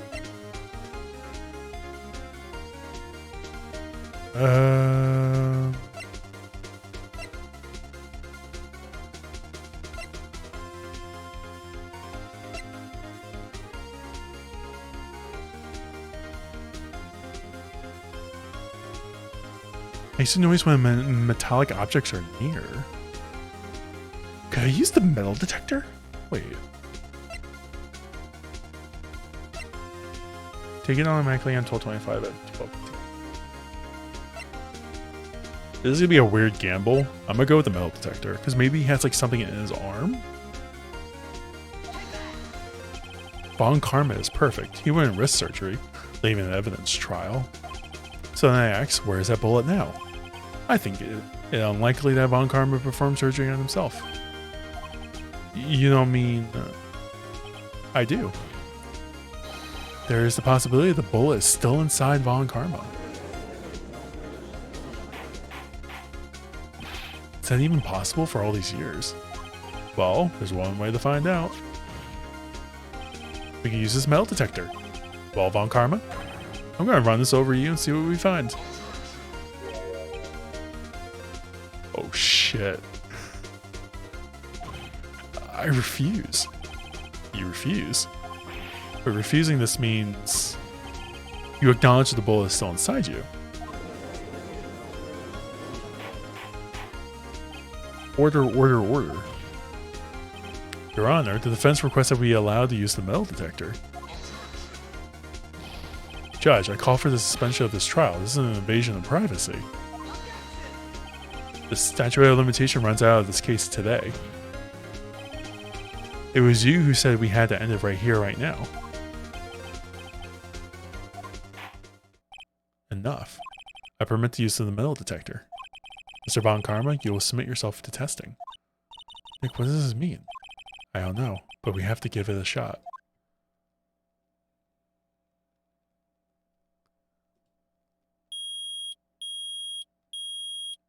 Busted.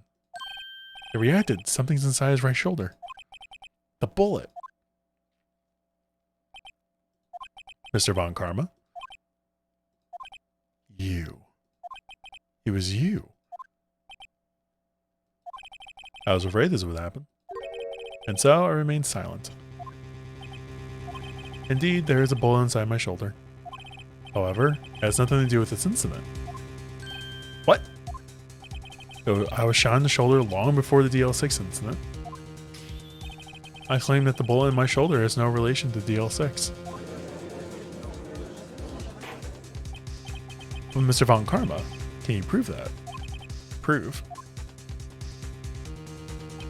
I have no obligation to prove anything.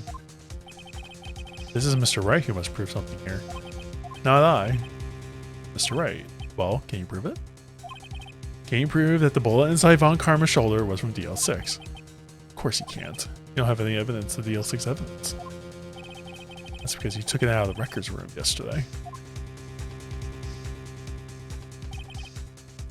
With no proof, you cannot convict me of any crime. So sorry, Mr. Wright. No, I'm the one who's sorry, Mr. Von Karma. What?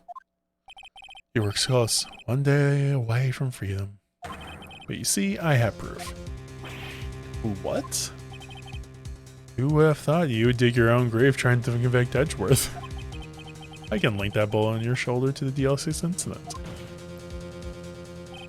Here's my final proof. It's the bullet. It has to be. It's the only thing. That's a bullet?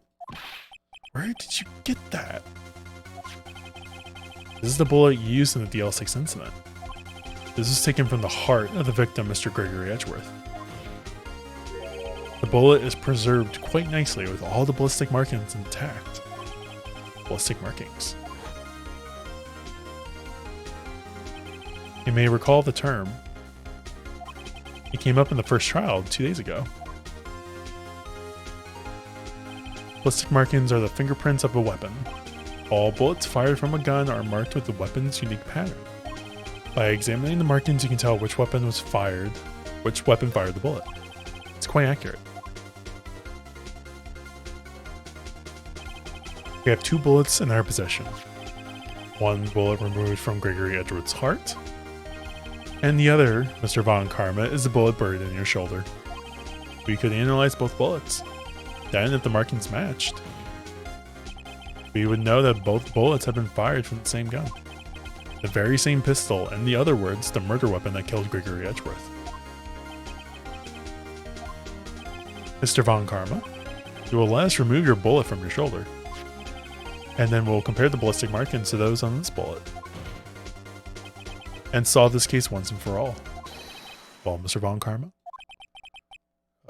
Oh... I think he's dead.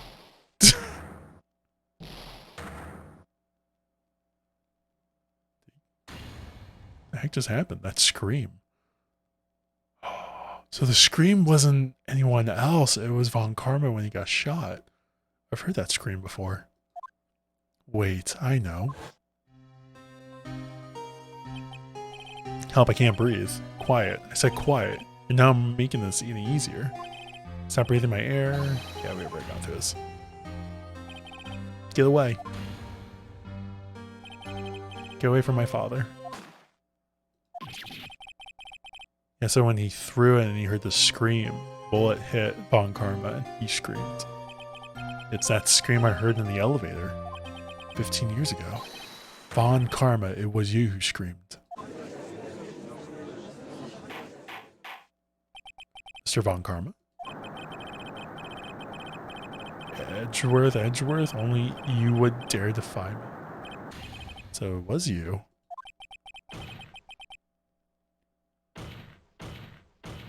Holy crap. You and your father are my curse?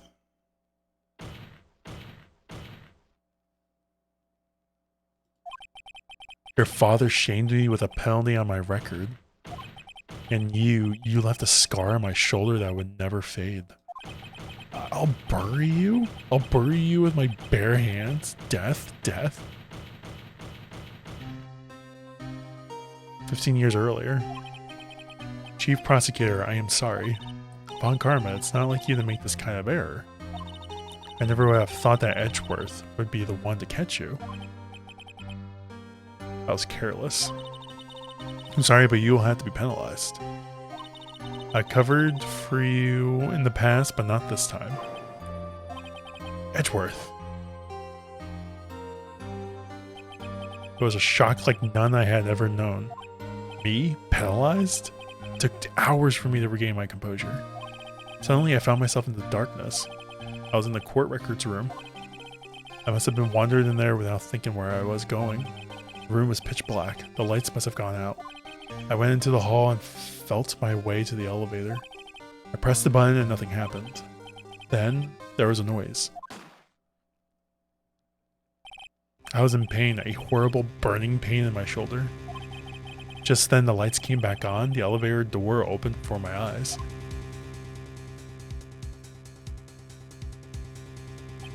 I saw 3 people inside, all lying unconscious from the oxygen deprivation. Much to my surprise, a pistol lay on my feet. I knew then it was my destiny. He killed Gregory Edgeworth while he was still unconscious, yeah. He died never knowing who had shot him. Later he spoke through a medium blaming Mr. Yogi. He was fooled. It was the perfect crime.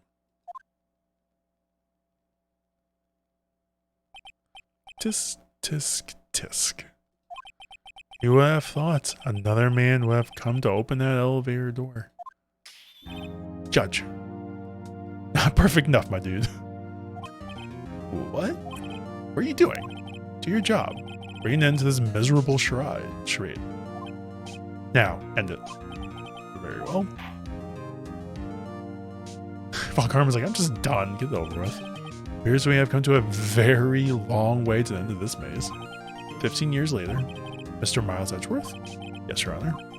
You were innocent. You are innocent. As you said, it was all a nightmare. Yes, Your Honor.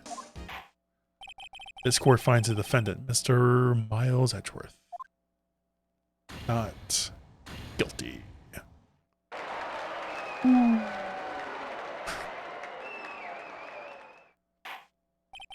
That's all. This court is adjourned.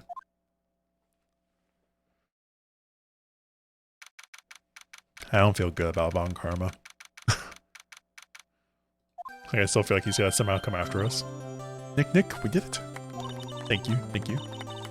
Did you see his face? Von Karma looks even paler than usual. He's pretending to be all cool, but inside you crushed him, Nick. Crushed. I gotta say, I'm impressed. It was pretty close, though. I was sure we had him. I know, I was on the verge of tears the whole time myself. But now it's all just a good memory. So it's finally over, Edgeworth. Right? Yeah. I'm not sure how to say this. I know. Try, thank you? I see. Thank you, Wright. You're welcome. Think you could have done better than that. Sorry, I'm not good at this sort of thing. Got a lot to learn, Edgeworth. She's got you there. Amazing, pal. You pulled through just like I thought you would. I'll never forget this. I owe you one, pal. And tonight, let's party. Dinner's on me. Yeah, my salary went down a bit this month. But who cares? I feel that. See, Mr. Edgeworth, you should take a lesson from Detective Gumshoe. That's how you say thank you. I see. Ahem. Whoop. I feel foolish. Don't worry. Take it a little at a time. You'll get used to it. It's been 15 years since I've seen Edgeworth this unguarded. Hey, y'all. Oh, hey. Lada. Y'all were great in there. Thank you. Yo, Edgeworth. Congrats. Thank y'all very much. Oh, Edgeworth, no. I knew you were innocent from the start, of course. Just look at you. You went and stick your hand in the cookie jar even if no one was there. You were the witness on the first day of the trial, weren't you? Yeah, well, let bygones be bygones, hey? Speaking of which, what are you doing now, Lada? You and me? I went back to college. I gave up trying to be an investigative photographer pretty quick. Really? That's too bad. Huh? Not the hot dog guy from the park? It's over, Nick. My life is over. Oh, no. Why the sad face, Larry? What happened now? Oh, Nick, I'm not long for this world. You don't look sick. It's Cayenne. She's going to live in Paris. Oh, going to live in Paris. Paris, Nick. She's leaving me behind. Should have seen this coming. Yo, Edgy. There you are. Yes, here I am. Congrats, Edgy. Here, a little gift from me in celebration. Celebration? That's unusual for you. Harry...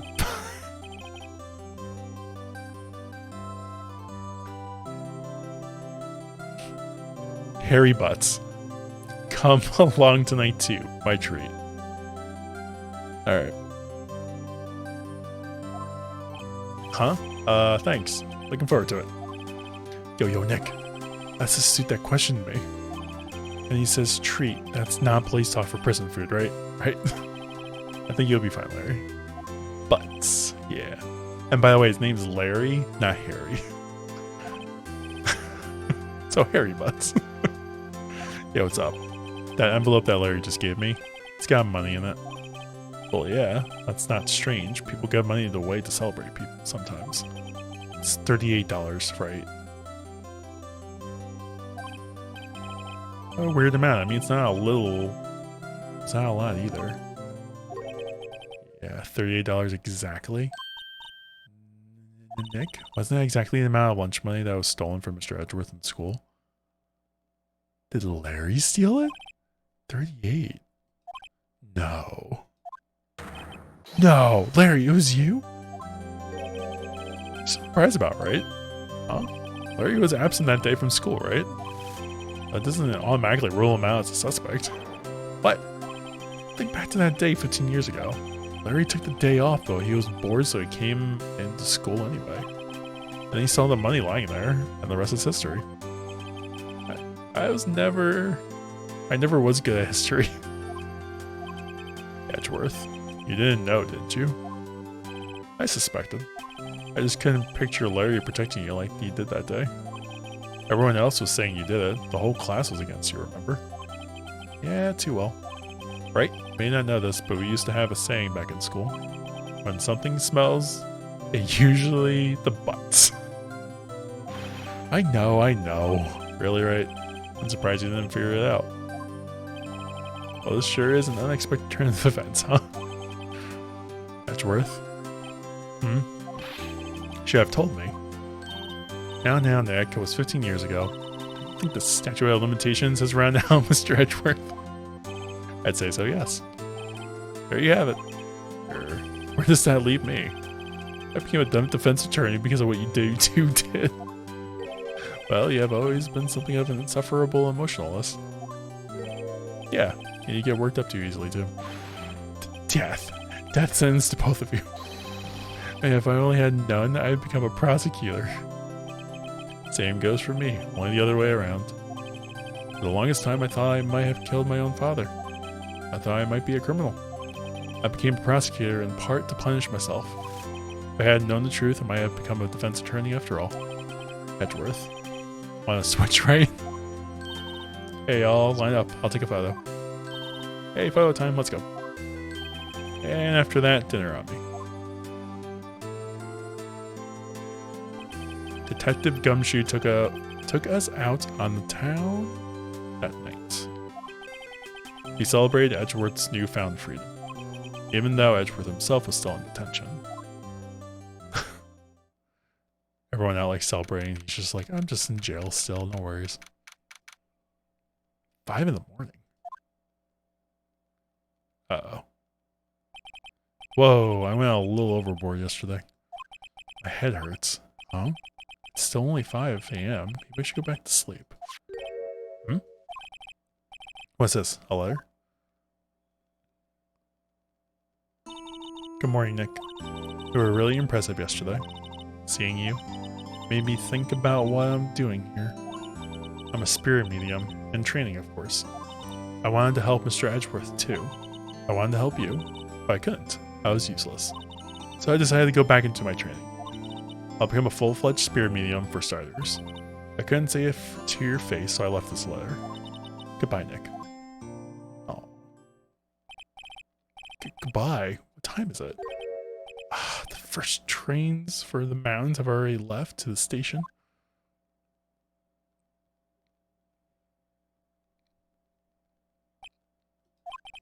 Guess I'm too late. Hey! Nick, Maya. So, you're leaving? Yeah. Sorry being a spirit medium who can talk to spirits. Who can't talk to spirits.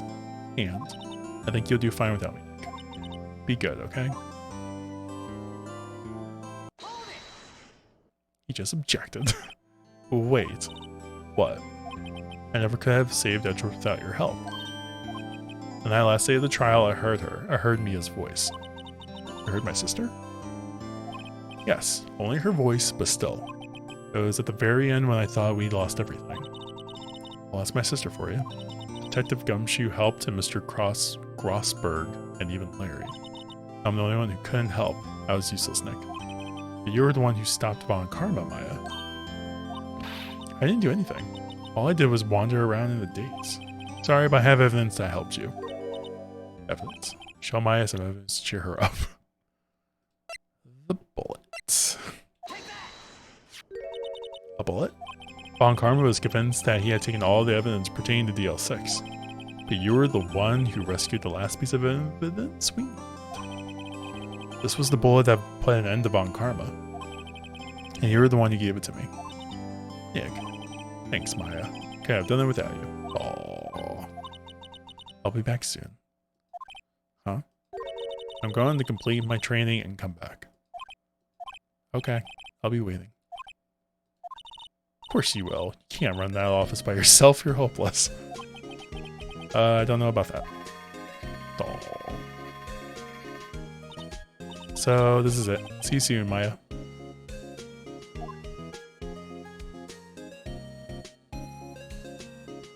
That was a bright screen. Thanks, Nick.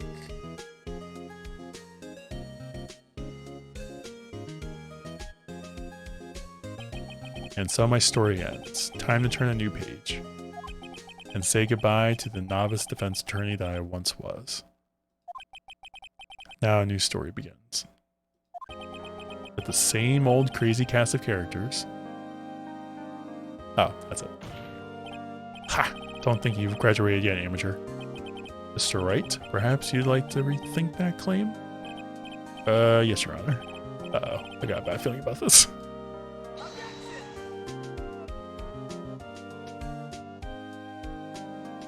Wait.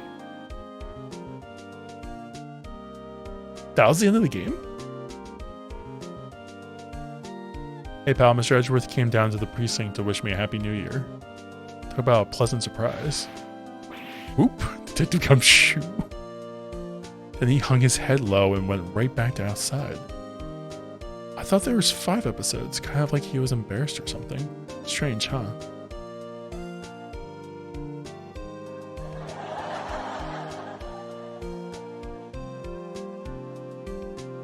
Is that it? Wait. I think I haven't seen them lately. I thought there was 5 episodes.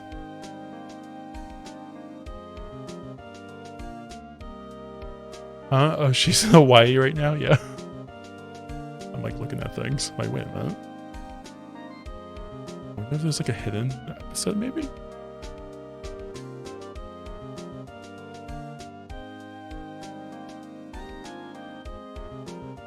Alright, he's been very busy lately. You know, not to ring my own bell, but I sort of taught him everything he knows. I'm sure he's grateful. You literally saw that guy like once during the tutorial episode.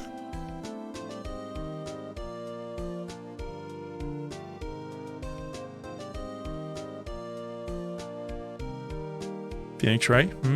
The defense attorney for whom I wrote the affidavit. Yes. Oh, you know, I've taken over management at the Gateway Hotel recently. Should you be in the area, please stop by.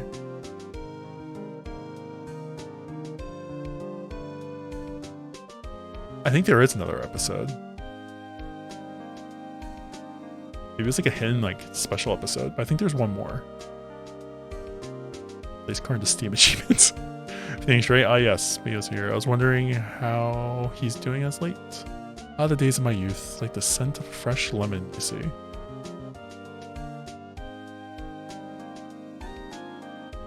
Yeah, I'm thinking there is one more, but it's credits. That's why I'm like, I'm pretty sure this is not the end. Do you think she's right? Is he an actor?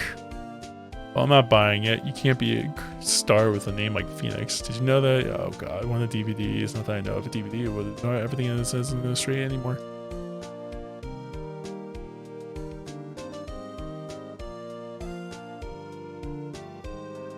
I will say, at least in regards to this episode, definitely my favorite one. That was a really good one. I'm pleased to announce the Pink Princess. Wait, I sure owe them Mr. Wright a great deal. Oh no, I'm keeping my face out of the public eye until the show's over. I wouldn't want to ruin any kids' dreams, y'all know.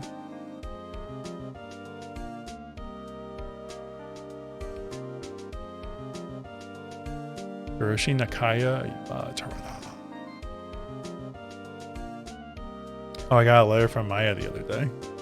Sounds like she caught a cold standing under a waterfall. I wanted to visit but didn't have time, so I sent her some Pink Princess trading cards. She says she can't buy them where she is. What kind of places is she living at anyway? Oh god. I just wasn't expecting credits. Oh, there was more. Well, less actually. Right, who's that? You want to talk? Let's talk. Pink Princess, all right? But you know, I snuck into the studio the other day and I saw her, the one inside the Pink Princess suit. What a dog. It's kind of a shock for a boy my tender age. It's okay.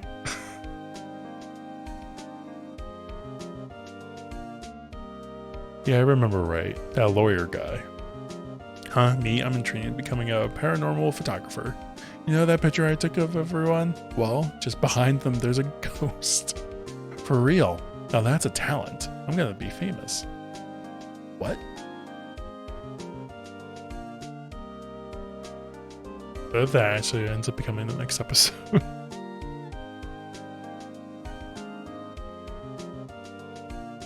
Aww. Alright, that's actually cute.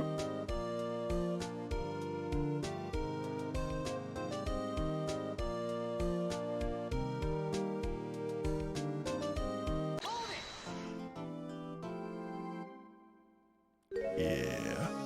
A brand new episode has been added. Oh wait, I don't want to start this yet. Yeah, I'll save it, but we're not gonna start. I have no idea what this episode is. But, GG's. Yeah, we're gonna save here and then probably wrap. Because I don't want to know what this is. Rise from the Ashes. I like the game literally just like, oh yeah, by the way, objection. Game's not over. Thank you, yeah. I like this episode. That was a really good fourth episode. That fourth episode was fantastic. I really liked it. It's a lot of twists and turns. I do feel like I figured out some of the stuff a lot sooner. Or it wasn't as hard to figure out. 3 felt like it was difficult. Or maybe I just couldn't pay attention to it well enough. This one I felt focused on. Maybe a bit more, but I really liked it. Alright, I'm gonna definitely back out of this before we get too far. Don't want to show too much right now. I can't close out until I actually like close out of the game, which is very weird. But yeah, thank you all for being here. I really appreciate it. That was a bit more of a quieter stream today, but thank y'all. If anyone wants to drop some raid calls real quick, we'll see if anyone's live. We'll go say hi. That was awesome. So we're probably gonna do more on Thursday. I highly doubt we'll finish. I'm thinking we'll probably